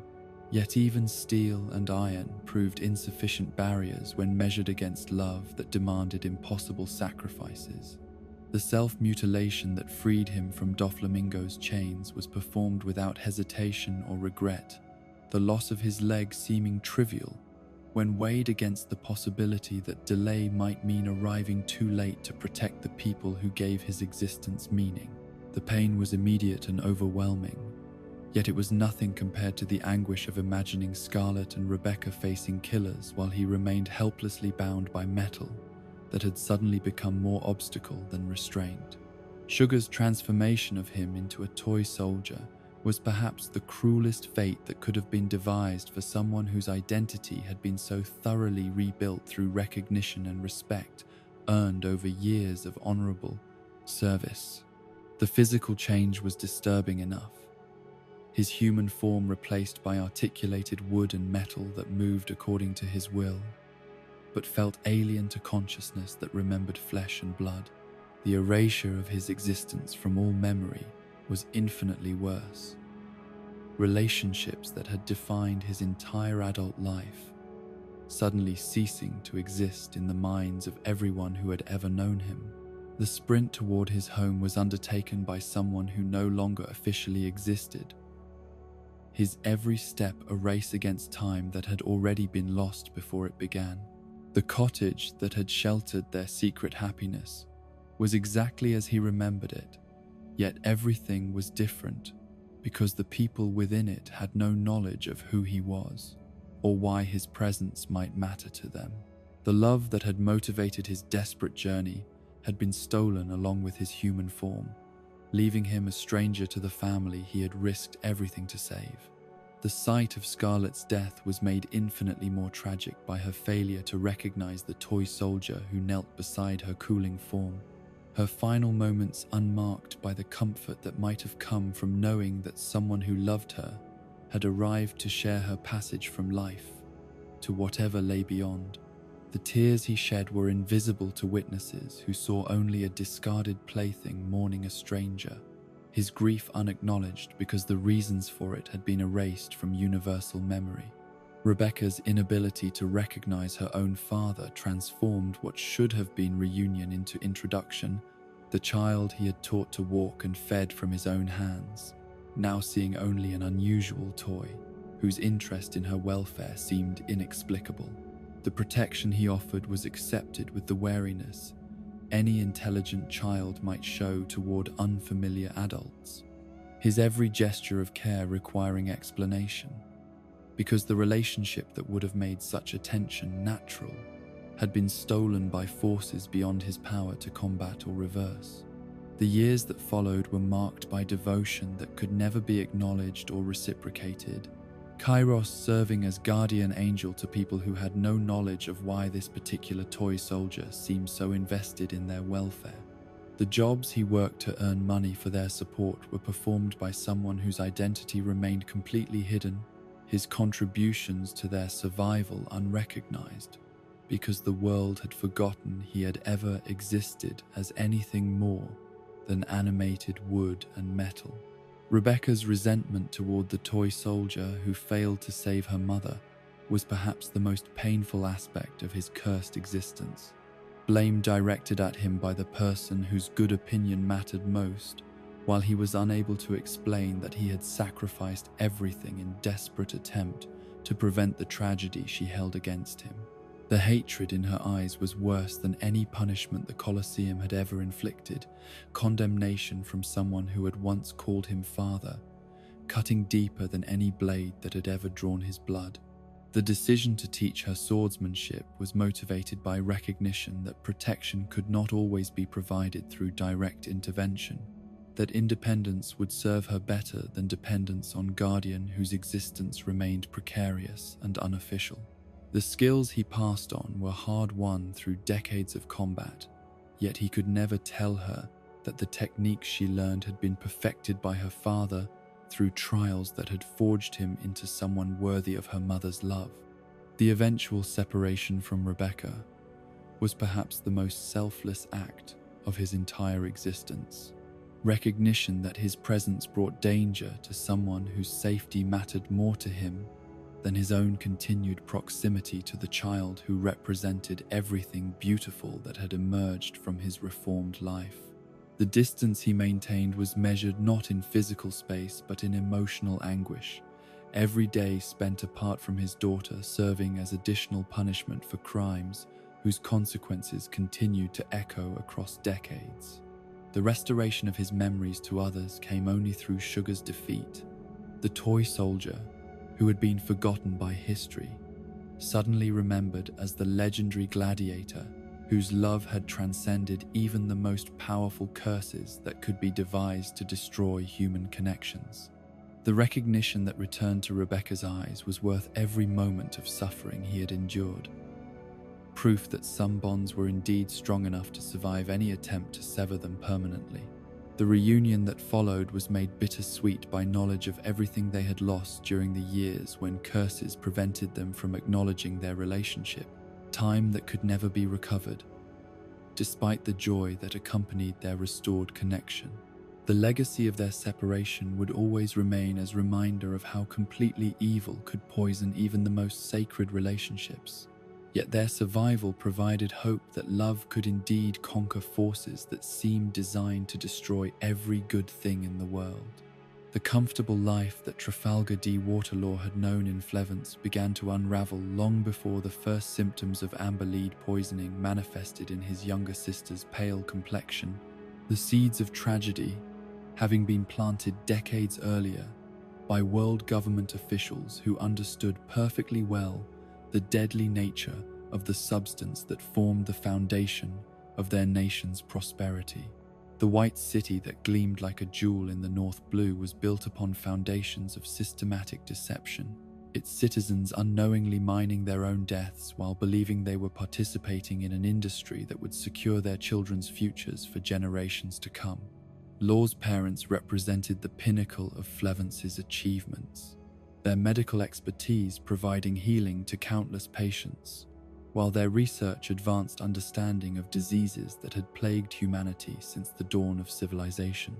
The hospital where they worked was a testament to their nation's commitment to preserving life, its sterile corridors and advanced equipment serving as symbols of progress that had elevated Flevance above its neighbors in terms of both prosperity and humanitarian achievement.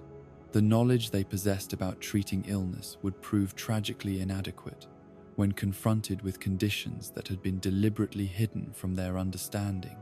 The childhood that Law shared with his sister was marked by all the advantages that wealth and education could provide, their days filled with lessons that prepared them to follow in their parents' footsteps, while their evenings were spent in family activities that created bonds strong enough to withstand any challenge they might face together.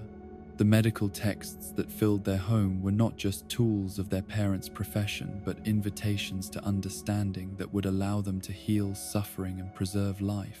Noble goals that seemed to promise futures filled with purpose and meaning. The revelation that amber lead was slowly poisoning everyone who came into contact with it should have been met with immediate action to protect the population. Yet the economic interests that depended upon continued mining operations proved more powerful than humanitarian concerns about preventing mass death. The world government officials who possessed this knowledge chose silence over disclosure, their calculations weighing short-term profits against long-term consequences, while treating the lives of Flevance's citizens as acceptable losses in pursuit of continued prosperity for those who would never face the forces, consequences of their decisions. The neighboring country's reaction to news of the amber lead poisoning was driven by terror rather than compassion, their populations convinced that the disease was contagious despite evidence to the contrary. The quarantine that followed was motivated not by medical necessity, but by political expedience. Isolated communities choosing to protect themselves through the elimination of perceived threats, rather than investigating whether such extreme measures were actually warranted by scientific facts. The siege that developed was as much psychological as physical. Flevance's citizens finding themselves abandoned by the international community at precisely the moment when they needed help most desperately. Law's discovery that his beloved sister had contracted the amber lead disease marked the beginning of his personal descent into nightmare, the sight of white patches spreading across her skin, serving as preview of sufferings that would soon consume their entire family. The medical knowledge that his parents had spent their lives accumulating proved useless against conditions that had been engineered through decades of deliberate negligence, their expertise inadequate when confronted with poisoning that operated according to principles they had never been allowed to understand or prepare for. The systematic assault on Flevance's medical facilities was designed not just to eliminate potential sources of contamination, but to ensure that no witnesses survived who might testify to the true nature of the crisis that had been allowed to develop through official inaction. The hospitals that had once represented hope for healing became targets for destruction, their staffs marked for elimination, not because of any crimes they had committed, but because their knowledge represented potential embarrassment for those whose policies had created the conditions that necessitated such extreme responses. Law's final moments with his parents unfolded in chaos that transformed their familiar hospital into a battlefield where healing professionals became casualties in a war they had never sought or understood. The violence that claimed their lives was systematic and thorough, designed to ensure that no one survived, who might later provide testimony about the medical community's efforts to treat conditions that should never have been allowed to develop. The flames that consumed their workplace served as funeral pyre for more than just individuals. They represented the death of innocence, the destruction of faith in systems that claimed to protect while actually exploiting those they claimed to serve. The escape that followed required Law to make choices that no child should ever be forced to contemplate, his survival dependent upon his ability to remain motionless among corpses while killers walked overhead, searching for anyone who might have avoided their initial sweep. The hours spent buried beneath bodies that had once belonged to people he knew and respected provided education in human cruelty that no medical textbook could have conveyed, lessons about the nature of evil that would shape his understanding of the world for the rest of his life. The destruction of Flevance was completed not through military conquest but through deliberate erasure, the White City's transformation from prosperous community to unmarked grave, serving as warning to anyone who might consider challenging the systems that had allowed such tragedies to unfold. The few survivors who escaped the systematic slaughter carried with them not just physical wounds, but knowledge of how completely the world could abandon its most vulnerable members when their continued existence became inconvenient for those in power.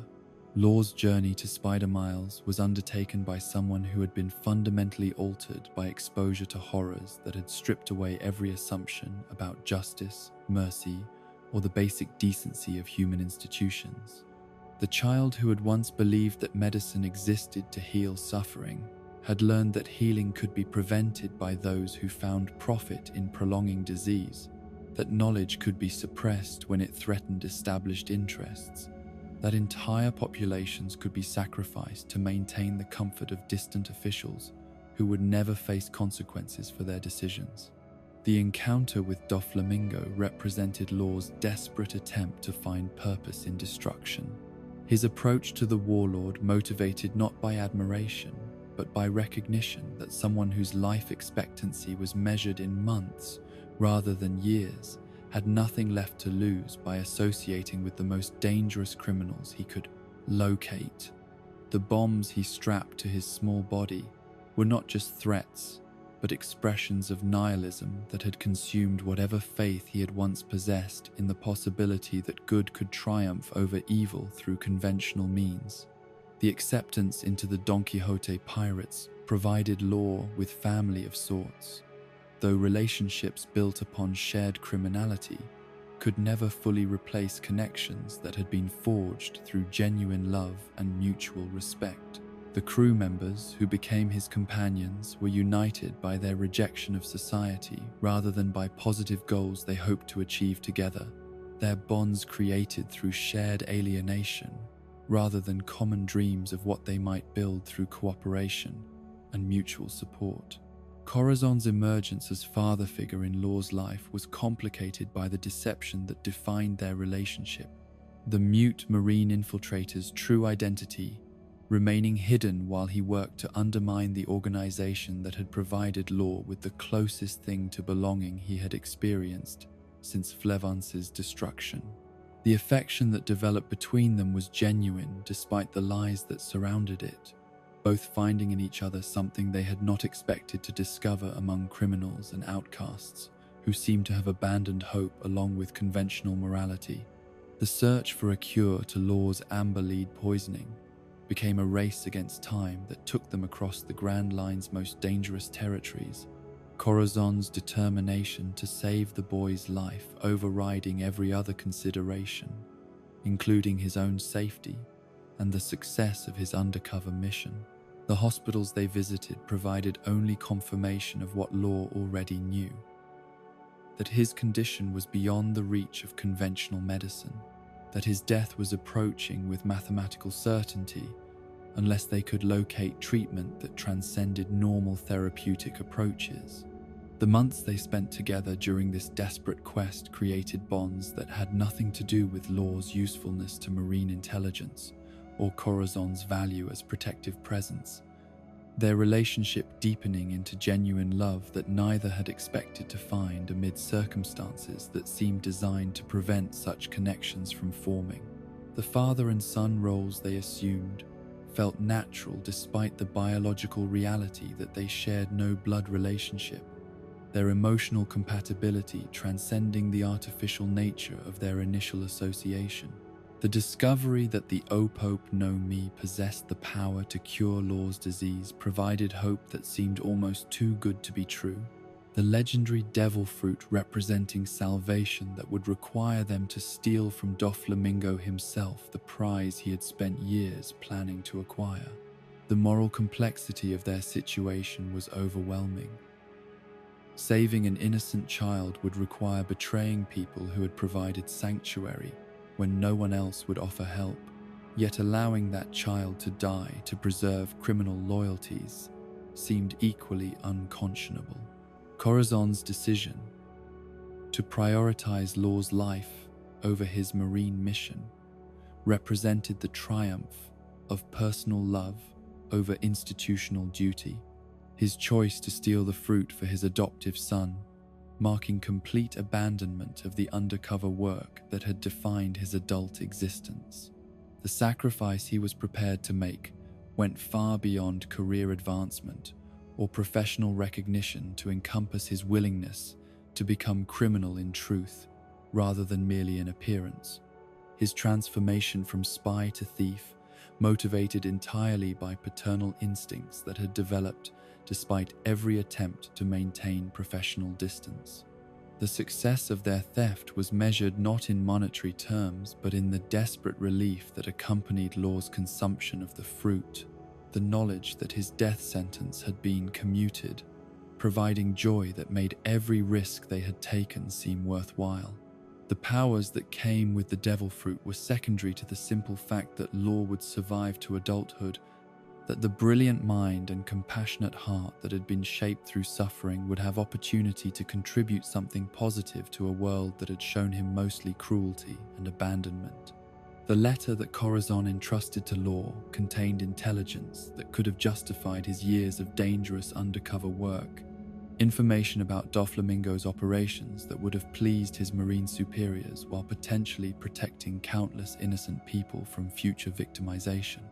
The tragedy that followed was rooted not in the content of that letter, but in its delivery to someone whose loyalties had been compromised by the very organization it was intended to serve.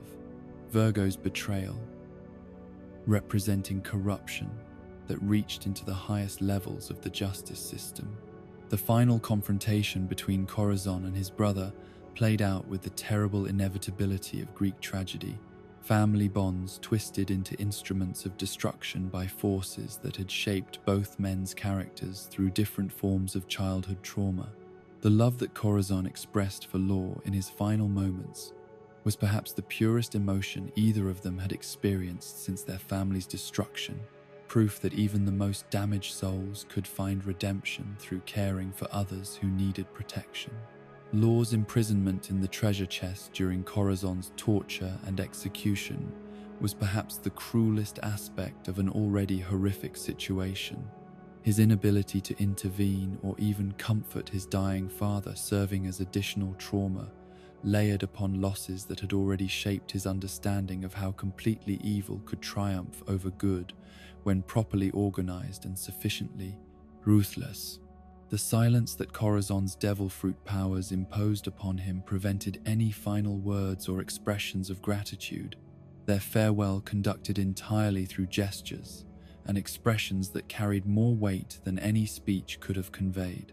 The wandering that followed Law's escape was undertaken by someone who had learned through bitter experience that love inevitably led to loss, that connections with others brought nothing but pain when forces beyond individual control decided to intervene with violence.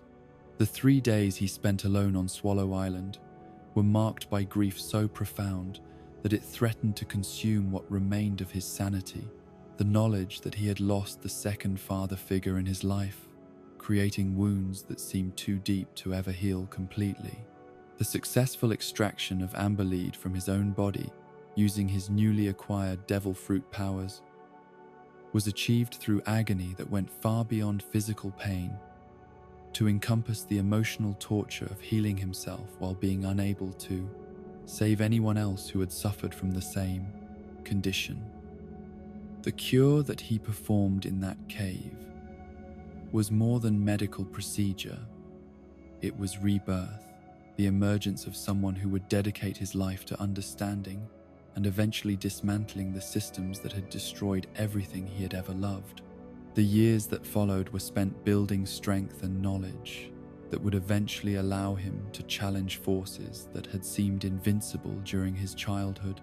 His medical expertise and devil fruit abilities combining to create capabilities that could serve either healing or destruction, depending upon the circumstances that demanded his intervention.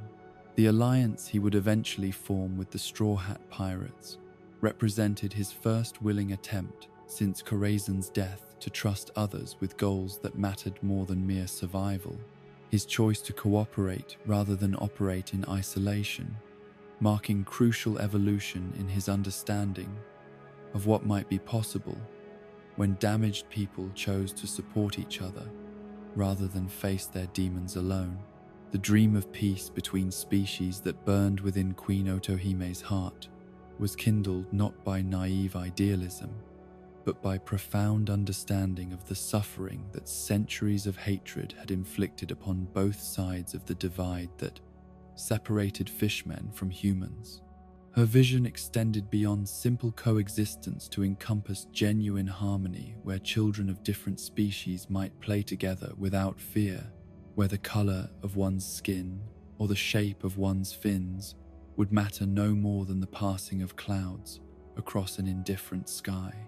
The gentleness that defined her character was not weakness, but the most radical form of strength. The courage to believe that love could triumph over prejudices so ancient that most people had forgotten their origins. The resistance that Otohime encountered from her own subjects was rooted in wounds that had been passed down through generations like inherited curses. Each new incident of human cruelty serving as confirmation that trust was folly and forgiveness was betrayal of ancestors who had died, refusing to submit to oppression. The fishmen and merfolk of Ryugu Kingdom had learned through bitter experience that surface dwellers viewed them as monsters or curiosities rather than equals deserving of respect, their every attempt at peaceful contact having been met with violence or exploitation that reinforced their conviction that isolation was the only safety their kind could hope to achieve. The speeches that Otohime delivered throughout Fishman Island were exercises in hope performed before audiences whose skepticism had been earned through lifetimes of disappointment, her words falling upon ears that had heard similar promises from other idealists who had failed to understand the depth of hatred that poisoned relationships between their peoples. The applause that occasionally greeted her presentations was polite rather than enthusiastic, acknowledgement of her passion rather than endorsement of her policies, recognition that she meant well, even if her goals were impossible to achieve through any means that civilized beings might employ. The world government's treatment of Fishman Island as a protectorate rather than a true member nation reflected the conditional nature of whatever tolerance they were willing to extend towards species they considered inherently inferior. Their protection offered not from genuine concern for fishmen welfare, but from recognition that strategic alliances sometimes required uncomfortable compromises. The taxes and tributes demanded in exchange for this dubious security were calculated to remind recipients that they existed at the sufferance of powers who could withdraw their protection at any moment if cooperation ceased to serve. Surface world interests. The Sun Pirates' activities throughout the seas provided constant counter-arguments to Otohime's message of reconciliation. their liberation of slaves and attacks on human vessels serving as proof that violence could achieve results where diplomacy had failed, that freedom was something to be taken rather than something to be granted by those who benefited from maintaining existing power structures. Fisher Tiger's reputation as a liberator resonated with fishmen who had grown tired of waiting for change that never seemed to arrive despite decades of patient negotiation and careful compromise.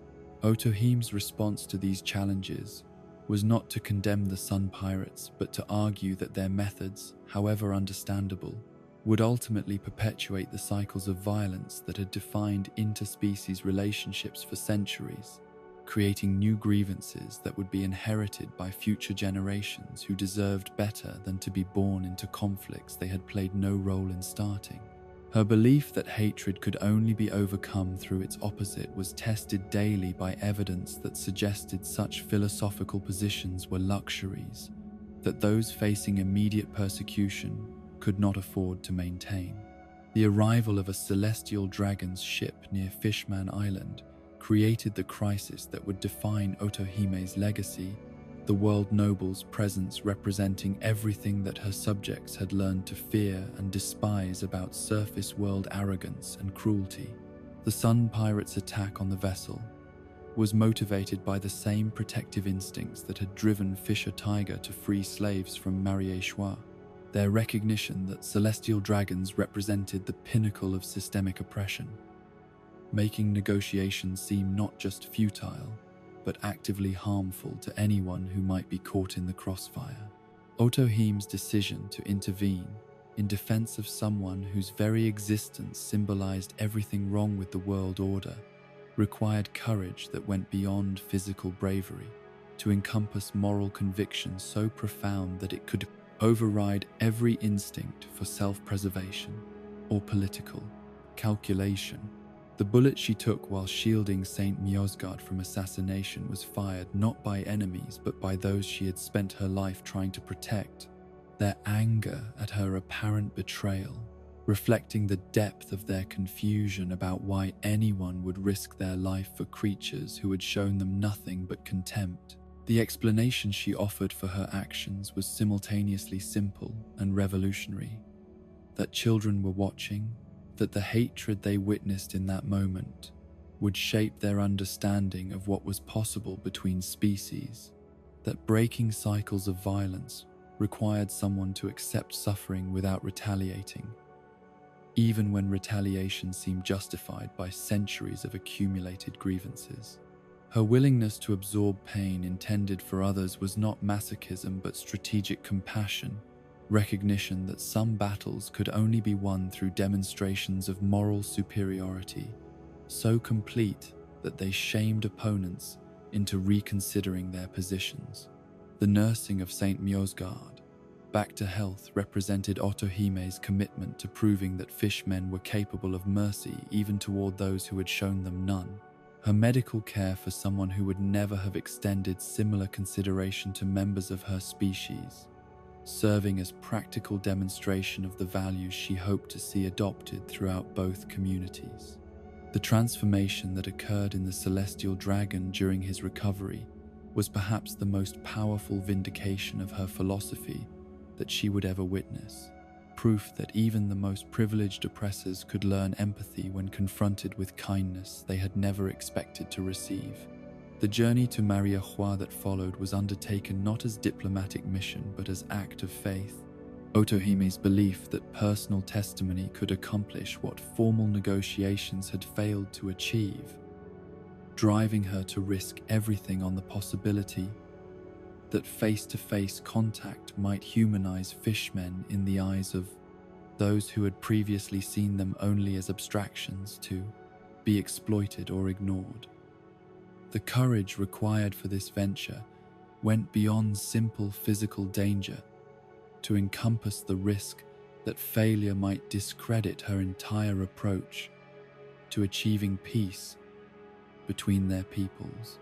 The success of her negotiations with the world government was measured not in immediate changes to policy, but in the unprecedented agreement to consider fishmen as candidates for surface world citizenship, recognition that they possessed rights beyond those typically granted to protected species or valuable resources. The signatures she was authorized to collect represented more than administrative procedure. They were expressions of hope that democracy might extend beyond the boundaries that had traditionally defined human political participation. The 7 years that followed were marked by patient campaigning that tested every aspect of Otohime's character, her determination to gather support for integration requiring her to overcome not just political opposition, but emotional resistance from people whose entire identities had been shaped by their status as outsiders looking in on a world that had consistently rejected their attempts at participation. The petition that gradually accumulated signatures was built one conversation at a time, each name representing personal victory over prejudices that had seemed immovable.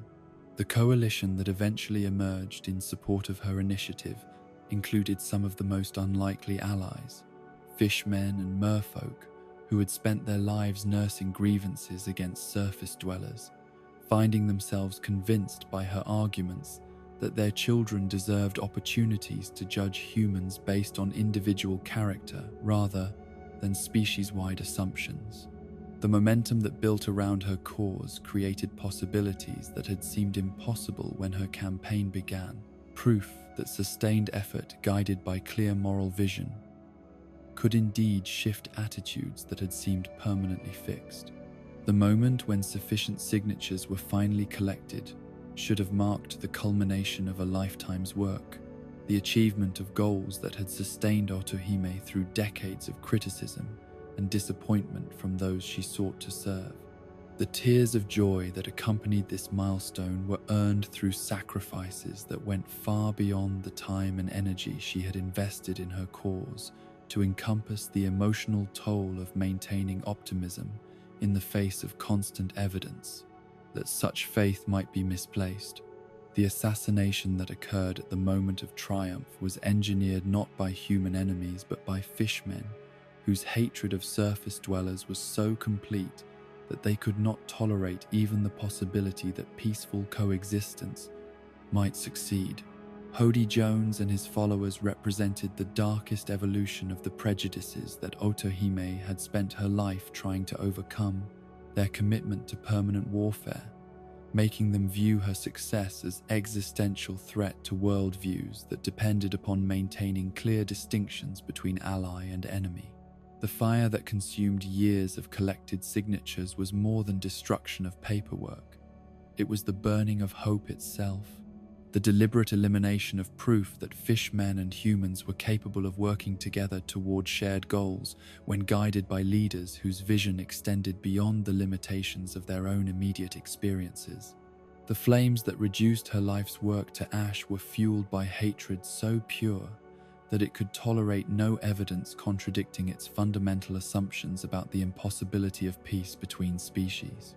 The bullet that ended Otohime's life was fired not by human supremacist but by one of her own subjects, the ultimate irony of an assassination carried out by someone whose freedom and dignity she had spent her entire adult life trying to protect and advance. The frame job that followed was designed to ensure that her death would serve the cause of permanent warfare rather than inspiring the kind of martyrdom that might have advanced her peaceful objectives.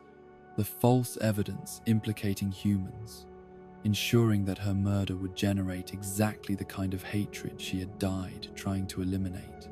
The final words that Otohime spoke to her children as life ebbed away from her wounded body were not expressions of anger or disappointment, but reaffirmations of the principles that had guided her work. Her dying breath spent urging them not to allow her assassination to poison their hearts against the dreams she had never abandoned, despite overwhelming evidence that those dreams might be impossible to achieve. The love that sustained her even in death was directed not just toward her own family but toward all the children of both species, whose futures would be shaped by the choices made in response to her murder. The legacy that survived her assassination was complicated by the circumstances of her death, some fishmen viewing her fate as proof that surface dwellers could never be trusted, while others saw in her sacrifice evidence that peace was worth pursuing, even at tremendous personal cost. The revolution that eventually emerged in Dressrosa, led by humans who had been inspired by her example to challenge their own species' contributions to interspecies hatred, suggested that her influence had indeed crossed the boundaries she had spent her life trying to bridge. The children who had watched her die carrying messages of forgiveness rather than vengeance became the inheritors of both her dreams and the burden of deciding whether those dreams were worth the cost they demanded, their choices ultimately determining whether her death would mark the end of hope for peace or simply the beginning of a longer journey toward the understanding between species that she had believed was not just possible but inevitable. Once enough people on both sides chose love over the familiar comforts of hatred and fear, the torment that would define Bartholomew Kuma's existence began before his first breath. His identity as a member of the ancient buccaneer race, marking him for persecution that stretched back through generations of systematic oppression, designed to erase his people from the world entirely.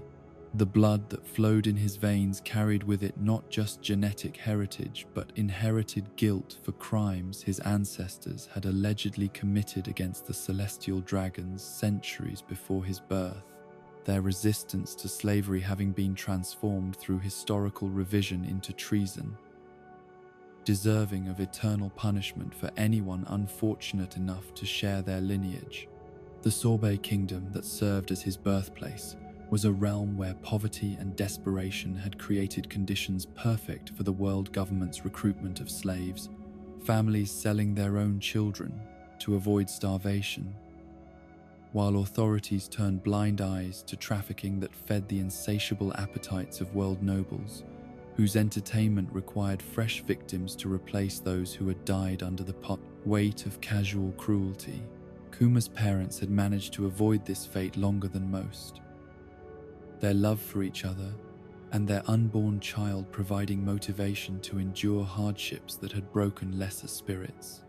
The revelation of Kuma's buccaneer heritage came through his father Clap's attempts to protect his family from slave traders who had learned to recognize the physical characteristics that marked members of the supposedly extinct race, his confession serving not as shield but as confirmation that they possessed value beyond their immediate utility as laborers or entertainment.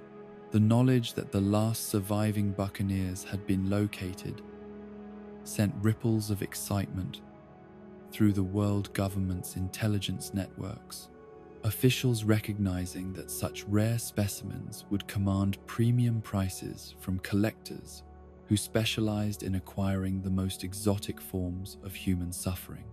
The journey to Mariahua was undertaken in chains that had been forged specifically for transporting the most valuable slaves, their design reflecting centuries of experience in preventing escape, while ensuring that valuable cargo arrived in conditions suitable for whatever purposes their purchasers intended. The ship that carried them was filled with other families whose crimes had been nothing more than existing in forms that celestial dragons found amusing or useful, their shared misery creating bonds that transcended the differences in background or circumstances that might have divided them under other conditions. The God Valley incident that would eventually provide their path to freedom was initially just another hunting tournament designed to entertain world nobles whose appetites for conventional violence had grown jaded through overindulgence, their need for increasingly exotic forms of cruelty, driving them to organize events where human beings served as prey for hunters who faced no consequences for whatever atrocities they might commit in pursuit of their sport. The slaves who served as targets were considered expendable resources whose deaths would provide no more moral weight than the killing of wild animals. Kuma's early years in Mariahua were marked by witnessing torments that no child should ever be forced to observe. His parents' systematic torture, serving as both entertainment for their captors and education for their son, about the true nature of power, relationships that govern the world, beyond the comfortable myths that most people were allowed to believe about justice and human dignity. The lessons he absorbed were not taught through words, but through daily demonstrations of how completely evil could triumph when it possessed sufficient organization and legal sanction to operate without restraint. The death of his mother came not through single act of violence, but through accumulated damage that no human body could withstand indefinitely, her spirit broken long before her flesh finally surrendered to abuses that had been calibrated to provide maximum suffering, while avoiding the kind of immediate death that might prematurely end her captor's entertainment. The grief that consumed 4-year-old Kuma was complicated by his inability to understand why such things were allowed to happen. His childish faith in basic fairness, challenged by evidence that the universe operated according to principles far crueler than anything his limited experience had prepared him to comprehend. His father's subsequent execution was carried out with the casual efficiency of someone disposing of broken equipment, Clapp's value having been exhausted through the information he had provided about Buccaneer culture and the entertainment his suffering had provided to audiences whose appetites for such spectacles seemed unlimited.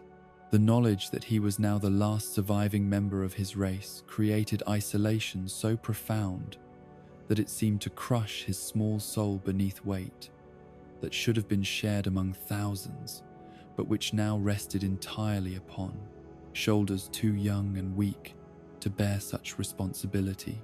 The hunting games that followed were designed not just to provide sport for celestial dragons, but to break whatever resistance might remain in slaves who had not yet fully accepted their fate as property to be used and discarded at will.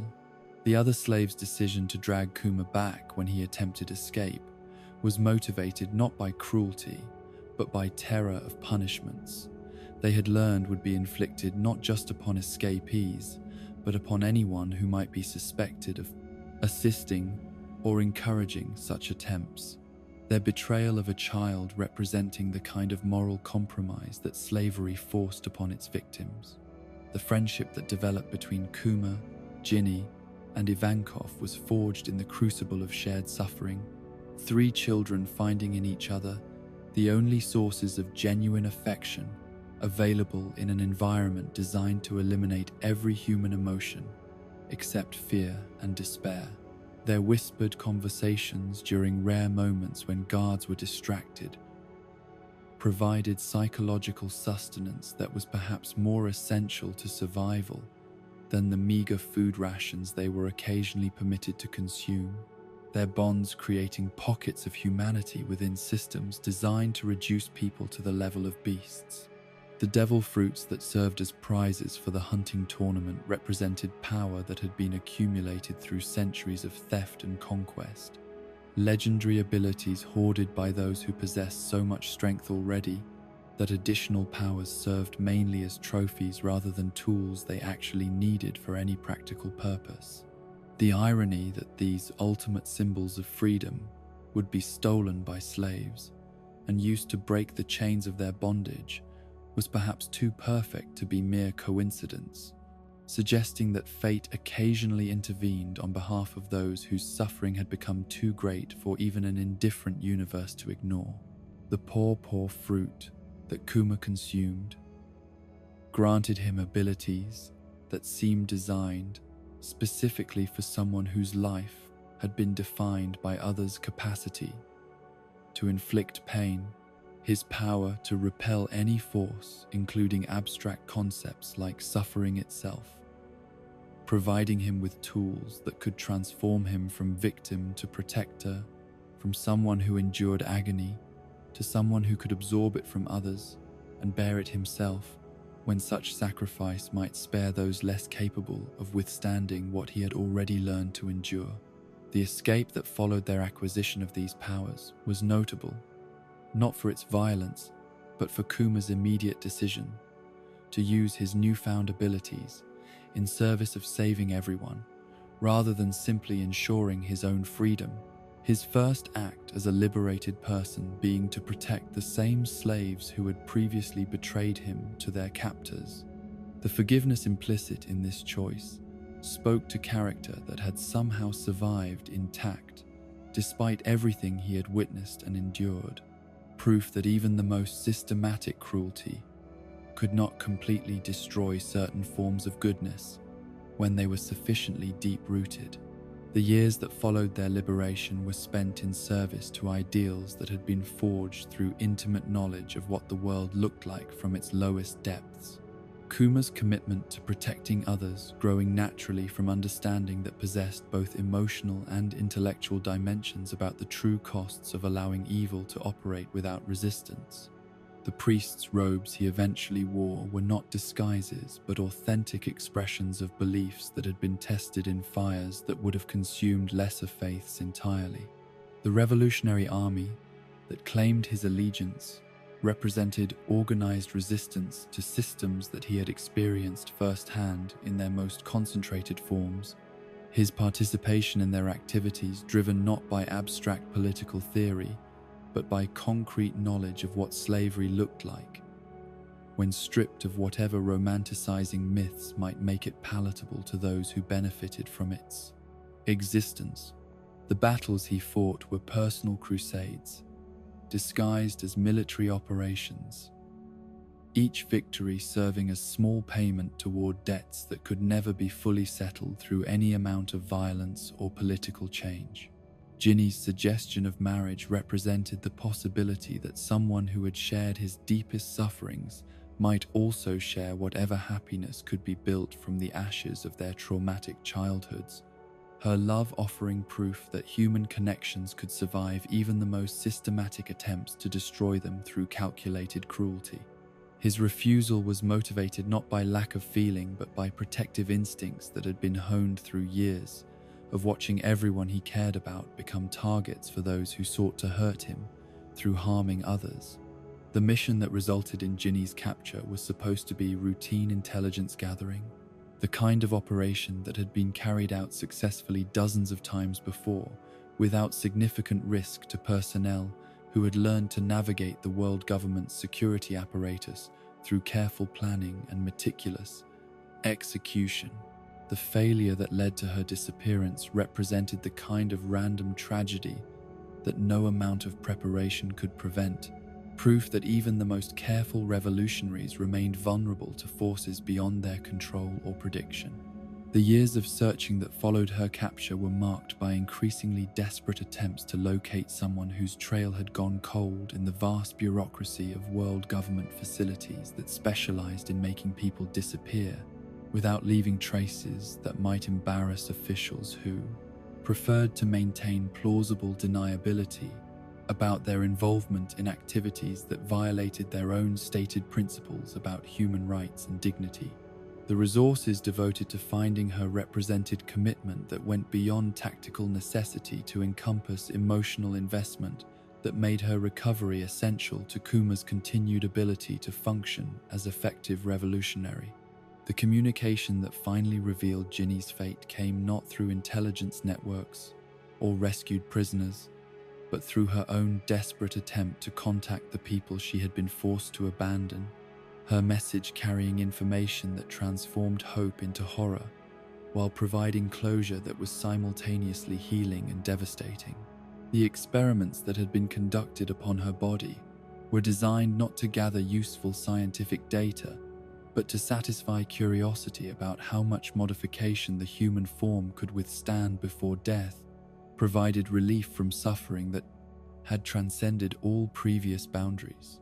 The sapphire scale disease that was slowly consuming her life represented the ultimate expression of world government cruelty, a condition engineered specifically to ensure that even escape from their facilities would provide only temporary reprieve before death claimed victims who might otherwise have survived to testify about their experiences.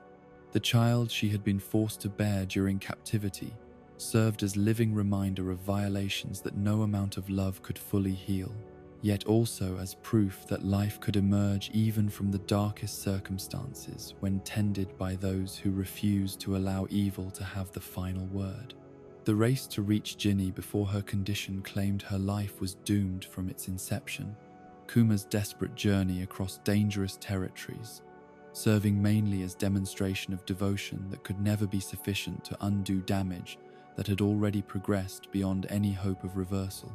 The medical knowledge that might have provided treatment had been deliberately withheld by those responsible for her condition.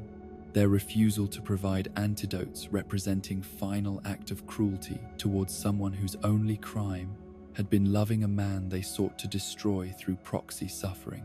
The reunion that should have marked triumph became instead a farewell compressed into moments too brief to contain everything that needed to be said. Ginny's final words lost in transmission static that prevented Kuma from hearing the declaration of love that might have provided some comfort during the grief that would follow. The timing of technical failures that robbed him of her last message seemed too perfectly cruel to be coincidental, suggesting that even their final moments together had been poisoned by forces that found sadistic pleasure in maximizing whatever pain their separation might cause. The burial that followed was conducted according to rituals that honored not just individual loss but collective resistance to systems that sought to reduce human beings to expendable resources. Her grave, serving as monument to everyone who had died, refusing to accept that suffering was inevitable simply because those with power had decided it served their interests. The flowers that Kuma planted above her resting place were chosen for their ability to bloom even in poor soil, their persistence serving as living metaphor for love that refused to be extinguished by any amount of violence or deliberate cruelty. Bonnie's arrival in his life provided both blessing and renewed terror. Her existence, proof that some good could emerge from even the most traumatic circumstances, while her inherited disease served as constant reminder that happiness remained hostage to forces beyond his control. The knowledge that she carried the same condition that had killed her mother created urgency that transformed every moment of their time together into precious commodity that might be stolen at any instant by biological processes he could not fight with revolutionary tactics or devil fruit powers.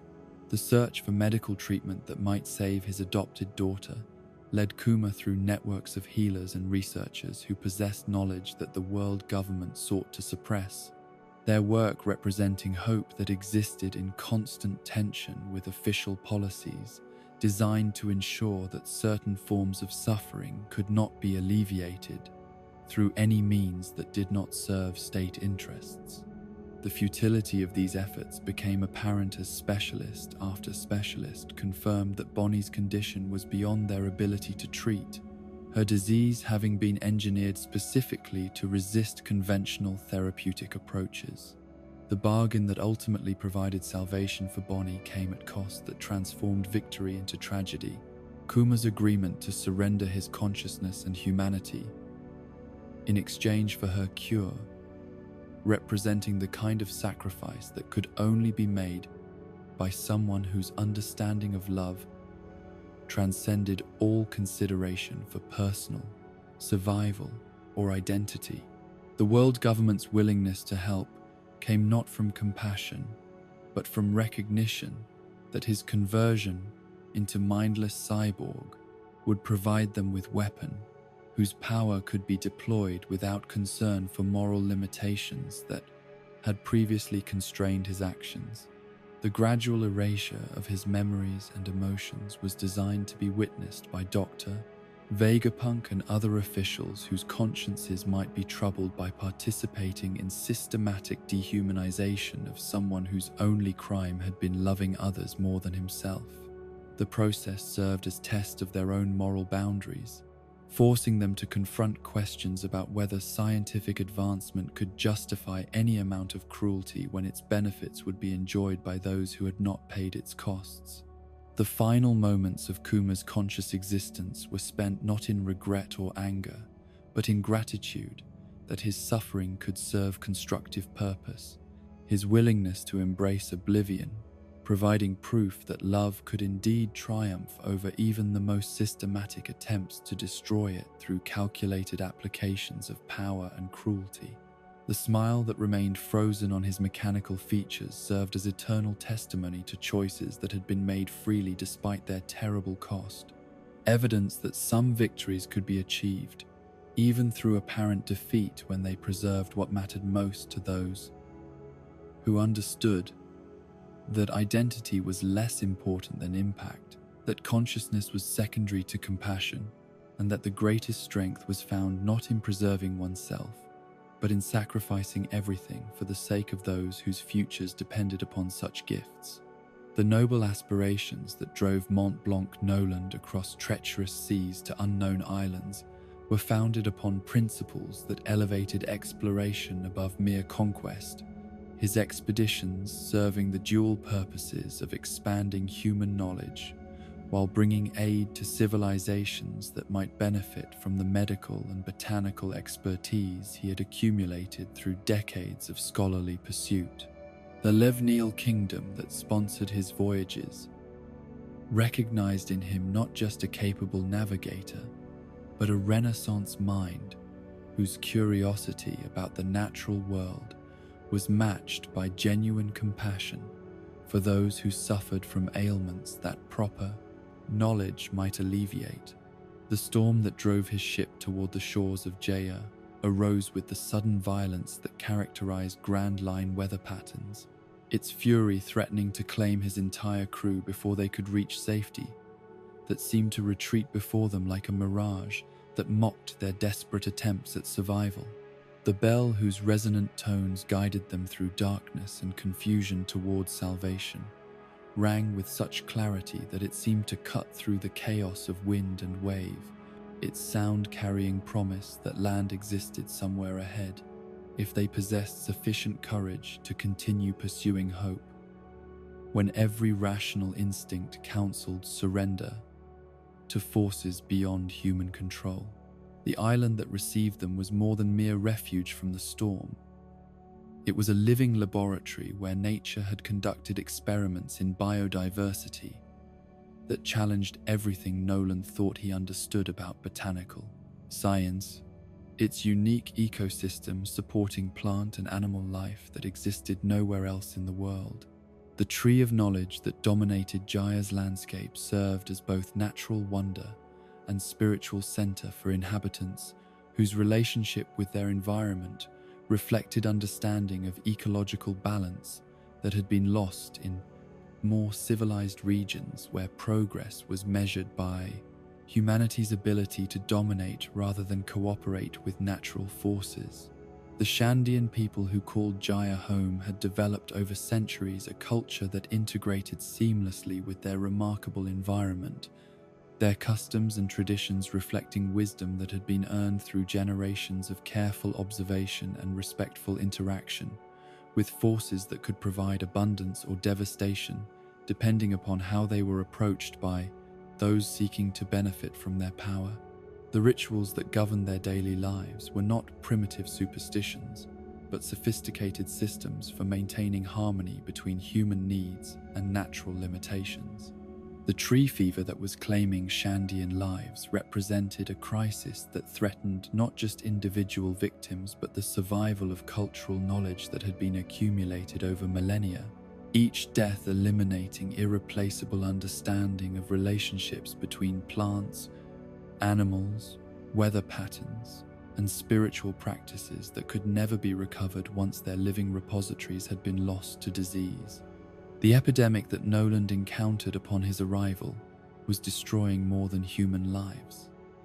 It was erasing an entire way of understanding the world that represented alternatives to the destructive approaches favored by more technologically advanced civilizations. The botanical knowledge that Noland brought to bear upon this crisis was the product of systematic study that had occupied most of his adult life. His understanding of plant properties and their applications to human health, having been developed through careful experimentation and meticulous documentation of results, obtained under controlled conditions. The herbs and treatments he proposed were not folk remedies, but scientifically sound applications of medical principles that had been proven effective against similar conditions in other parts of the world. The sacrifice he witnessed upon his arrival, a young woman being offered to what the Shandians believed was a god requiring human tribute, represented the kind of desperate measure that people resort to when facing crises that exceed their understanding or ability to address through conventional means. The intervention that saved her life was motivated not by disrespect for Shandian beliefs, but by recognition that genuine solutions to their medical emergency lay in areas where his expertise might prove more effective than traditional approaches that had failed to prevent the continuing spread of disease.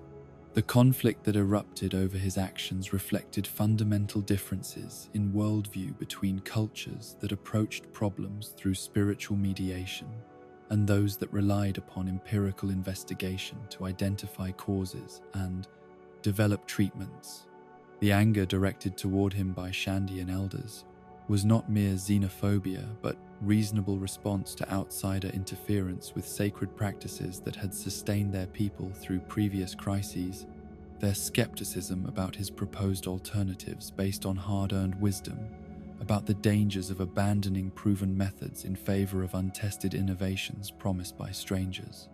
The ultimatum that gave him until sundown to prove the effectiveness of his treatments created pressure that went beyond mere medical challenge to encompass cultural diplomacy of the most delicate sort, his success or failure determining not just whether lives would be saved, but whether peaceful coexistence between their peoples might be possible.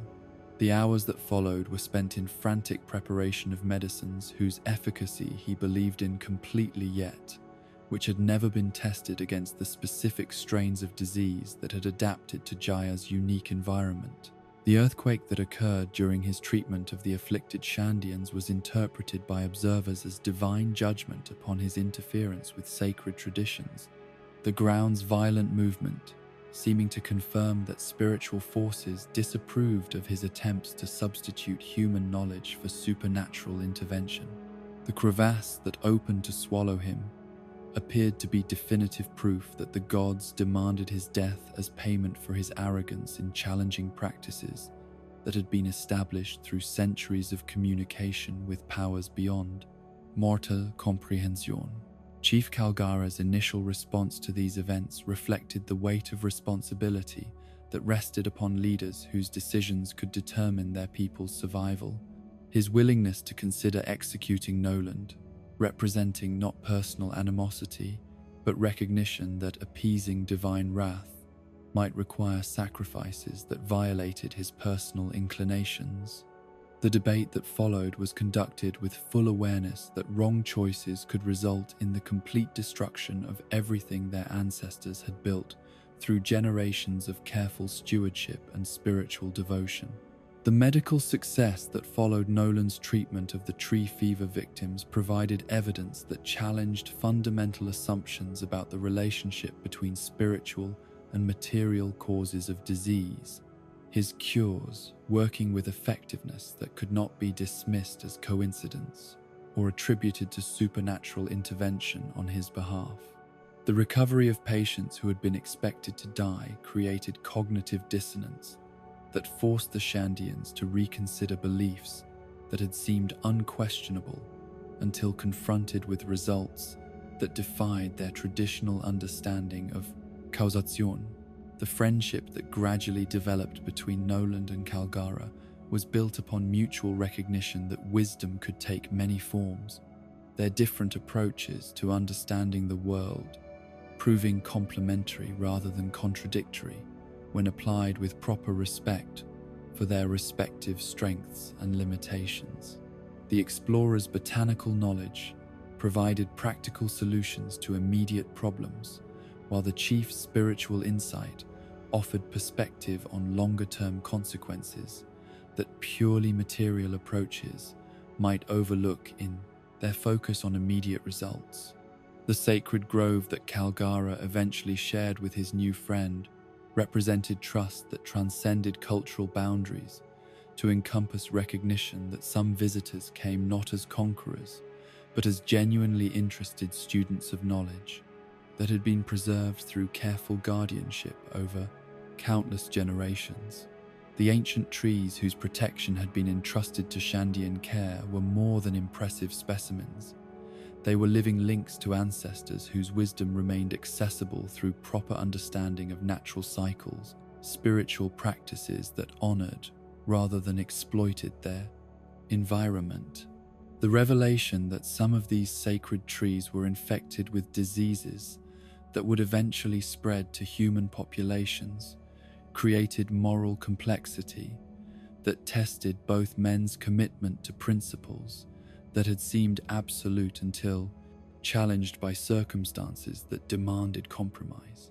Nolan's medical expertise indicated that removal of diseased specimens was necessary to prevent epidemic that could destroy entire communities, while Kalgara's spiritual responsibilities suggested that such interference with sacred groves would invite disasters far worse than any mere biological contamination.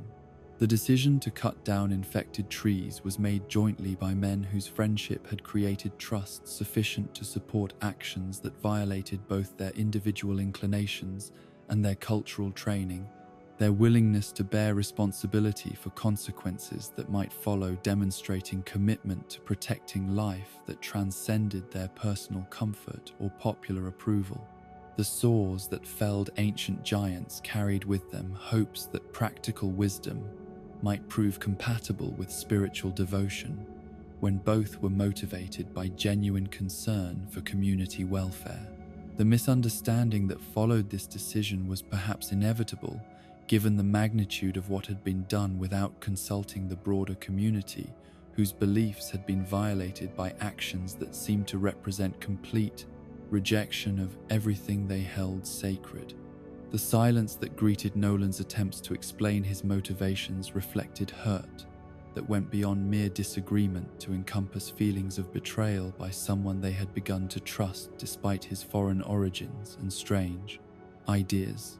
The departure that followed this breach in their relationship was conducted with dignity that honored both the friendship they had shared and the cultural boundaries that had ultimately proven too powerful to overcome through personal affection alone.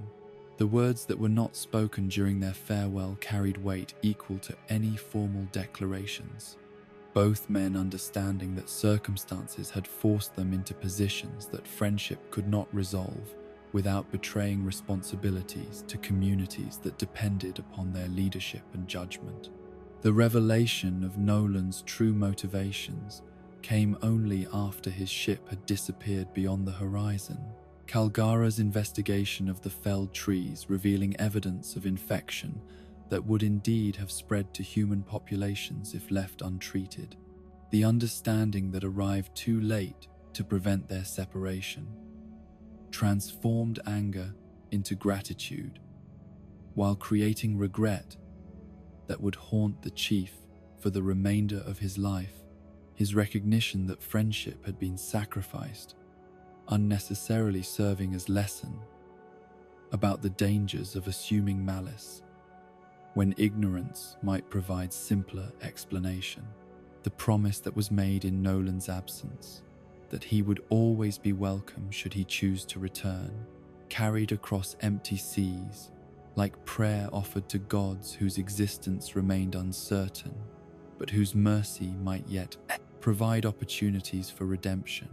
The bell that rang across the waters served as beacon for ships that might never come, while simultaneously expressing hope that some bonds could survive even the most painful misunderstandings when they were founded upon genuine respect and shared commitment to protecting life. The king's expedition that eventually returned to Jaya was motivated by greed rather than friendship, royal interest in golden cities, reflecting priorities that had nothing to do with the botanical research or medical aid that had driven Nolan's original journey. The time that had elapsed between visits was measured not in months but in years that had allowed natural forces to reshape island topography in ways that made navigation according to old charts impossible.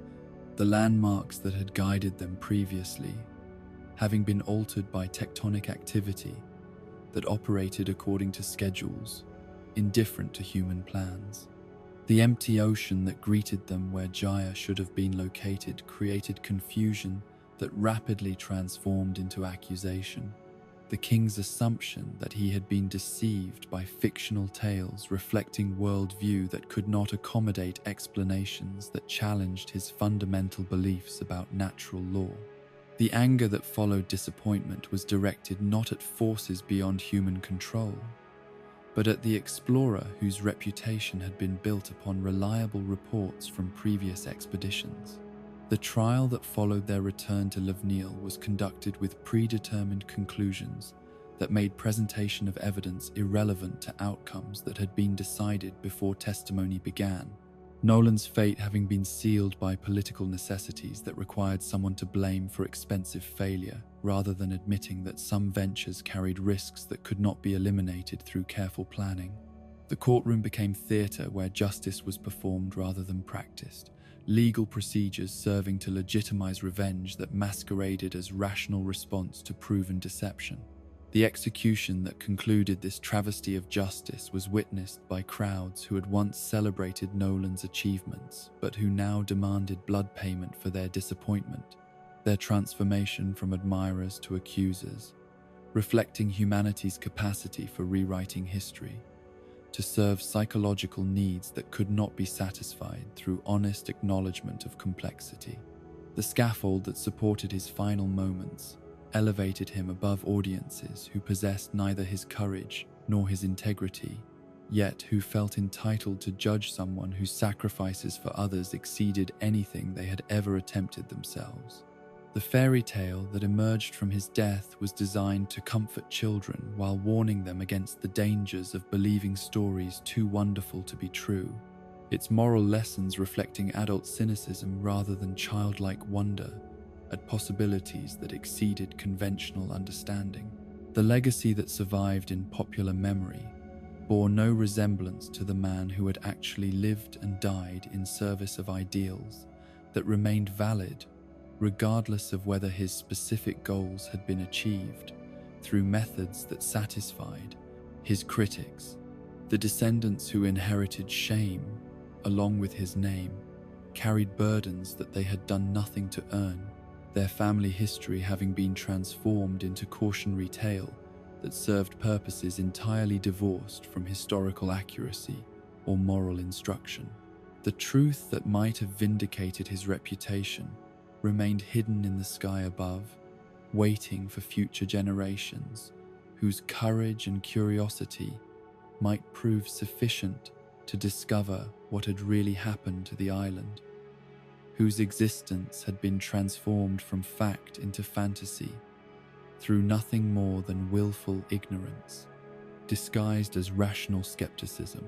The restlessness that had defined Kazuki Oden since his earliest memories found no satisfaction in the comfortable certainties of ruling Wano country, his spirit chafing against traditions that valued stability over discovery, established customs over personal growth, and inherited responsibility over the pursuit of dreams that beckoned from beyond the nation's carefully guarded borders. The isolation that had protected his homeland for centuries felt to him like a prison whose walls were built not of stone but of assumptions about duty and obligation that had never been questioned by those who accepted them as immutable, laws rather than choices that could be reconsidered when circumstances demanded adaptation. The arrival of Whitebeard's crew on Wano's shores should have been met with immediate expulsion, according to customs that had governed the nation's foreign policy since time immemorial. Yet, Oden saw in these visitors not threats to be repelled, but opportunities for the kind of adventure that his soul had been craving throughout years of dutiful service to traditions that felt increasingly inadequate to contain his. expanding understanding of what life might offer to those brave enough to pursue it. The battles that erupted between his retainers and the invading pirates were less conflicts than tests. His desire to measure his strength against opponents whose reputations had been forged in waters far more dangerous than any Wano had ever known. The invitation to join Whitebeard's crew represented everything that Odin had dreamed of since childhood. The chance to see islands that existed only in legends, to meet people whose lives had been shaped by forces entirely different from those that governed his own existence, to participate in adventures that would test every aspect of his character while expanding his understanding of what was possible when conventional limitations were abandoned in favor of direct experience. The decision to accept required him to set aside responsibilities that had been bred into his bones through generations of ancestors who had never questioned their obligation to place duty above personal fulfillment. The years spent sailing with the world's strongest man provided education that no amount of formal instruction could have duplicated.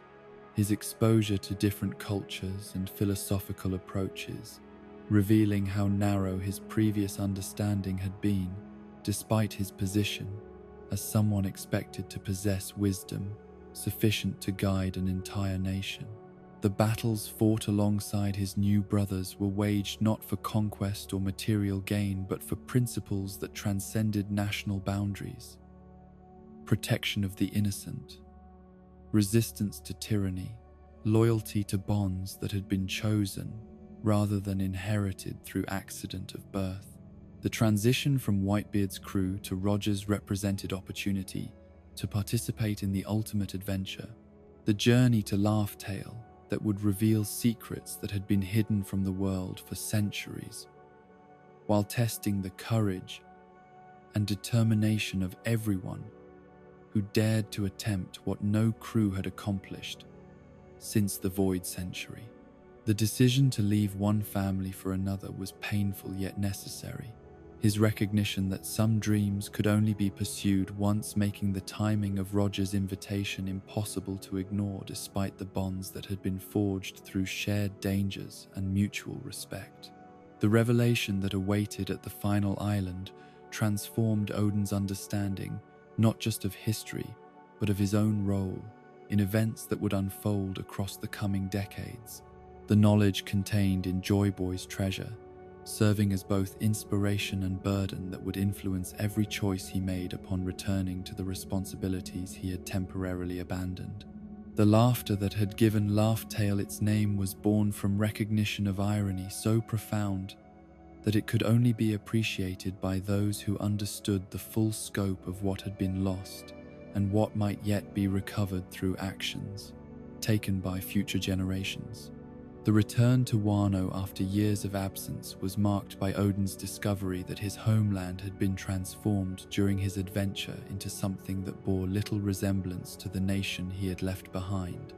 The changes that had occurred representing not natural evolution but systematic corruption, orchestrated by enemies whose patience was measured in decades rather than years. The industrial pollution that had poisoned rivers once celebrated for their purity served as visible symbol of spiritual corruption that had infected every aspect of governance. The factory smokestacks that dominated the skyline marking territory that had been conquered through subtlety rather than open warfare.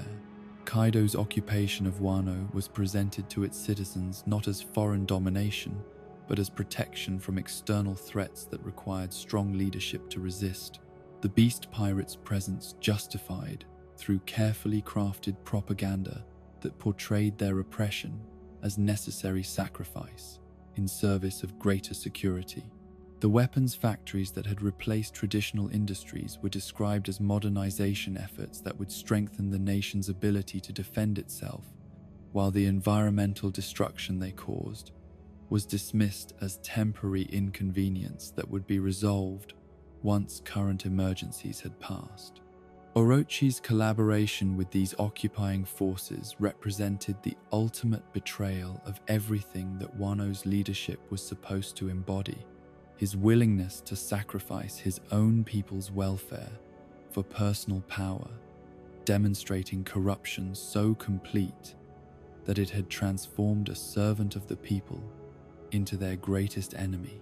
The legitimacy that his bloodline provided served as cover for policies that were designed to benefit foreign interests rather than domestic welfare, his rule becoming exercise in maintaining appearances while facilitating exploitation that enriched outsiders at tremendous cost to those he was supposed to protect. The discovery that his family had been targeted during his absence created guilt that no amount of future heroism could entirely erase. Odin's recognition that his pursuit of personal dreams had left those he loved most vulnerable to enemies, whose patience had allowed them to strike when he was too distant to provide protection. The injuries that his wife and children had sustained while he chased adventures across the Grand Line served as permanent reminders that some responsibilities could not be delegated to others, regardless of how noble the purposes that motivated such abandonment might seem.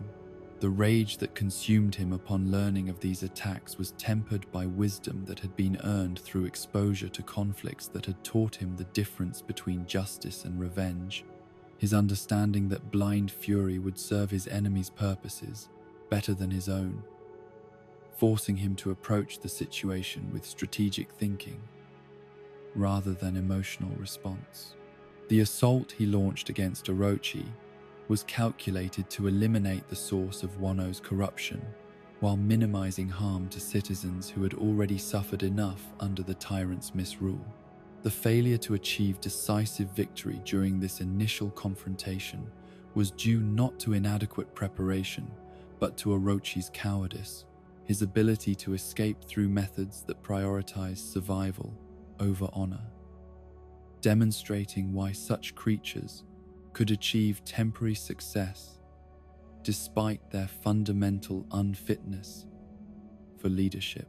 The threat that emerged from this failed assassination was precisely what Odin had hoped to avoid: collective punishment directed at innocent people whose only crime was living under the rule of someone whose death had been attempted by their former daimyo.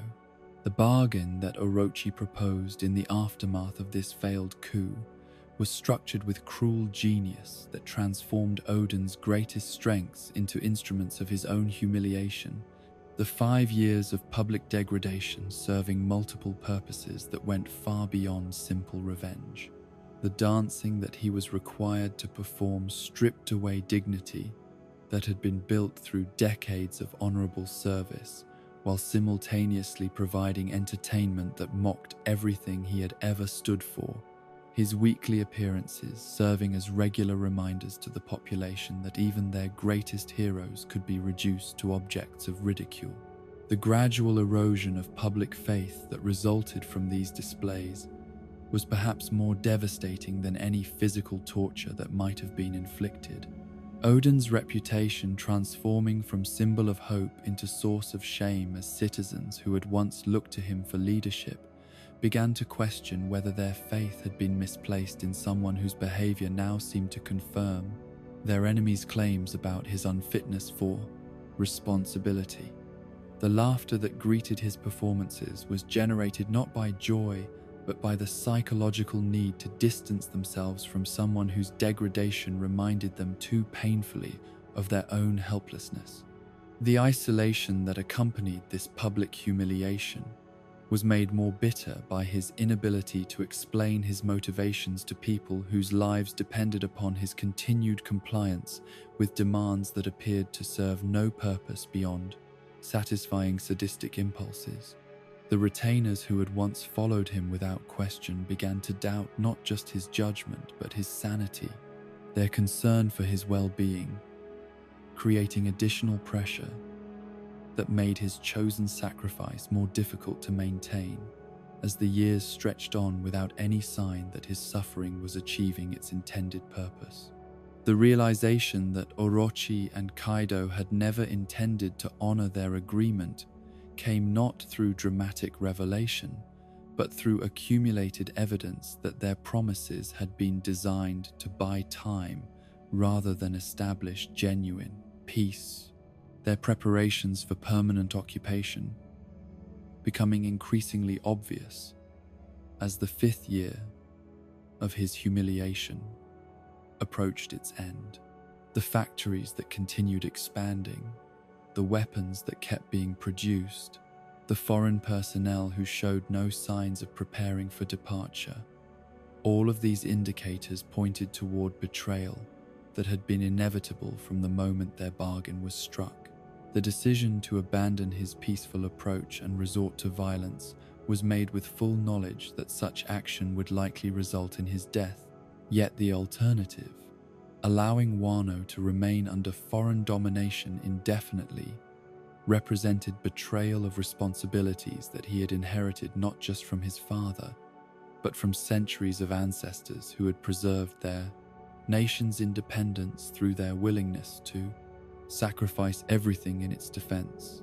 The final battle that he launched was motivated not by hope of victory, but by recognition that some principles were worth dying for, regardless of whether death would achieve practical objectives. The assault on Onigashima was undertaken by forces that were vastly outnumbered yet morally superior to their enemies. The loyalty that Oden's retainers maintained, despite years of doubt about his leadership, demonstrating bonds that had been forged through shared trials rather than mere obligation. The samurai who followed him into what they knew would likely be their final battle were motivated not by expectation of success, but by determination to die in ways that would honor everything they had lived for, their courage serving as testament to values that no amount of foreign domination could completely destroy. The moment when victory seemed within their grasp was poisoned by deception that transformed triumph into tragedy. The false image of Momonosuke in danger, serving its intended purpose of distracting Oden at the crucial instant when his focus should have remained entirely on the enemy before him. The kunoichi who created this illusion understood perfectly well how to exploit the protective instincts that had motivated every major decision of his adult life, using his love for his family as weapon against him in ways that more conventional attacks could never have achieved. The capture that followed was conducted with ceremony that mocked traditional concepts of honorable surrender, Oden's defeat being presented as evidence of foreign superiority, rather than result of dishonorable tactics that had violated every principle that should have governed combat between warriors. The chains that bound him were made heavier, not by their physical weight, but by knowledge that his failure would condemn everyone he had tried to protect to continued suffering under occupiers who had demonstrated their complete indifference to human welfare. The execution method that was chosen, being boiled alive in oil, was designed to provide entertainment for audiences whose appetites for cruelty had been cultivated through years of occupation that had normalized violence against those who dared to resist foreign rule.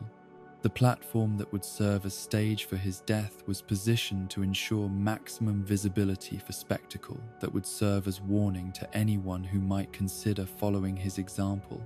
The slow method of killing guaranteeing that his suffering would last long enough to satisfy observers whose moral sense had been corrupted by exposure to systematic brutality.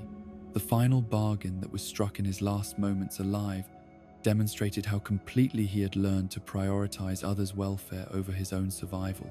His willingness to endure additional torture in exchange for his retainer's freedom, representing culmination of character development that had been shaped by adventures which taught him that leadership meant sacrifice rather than privilege.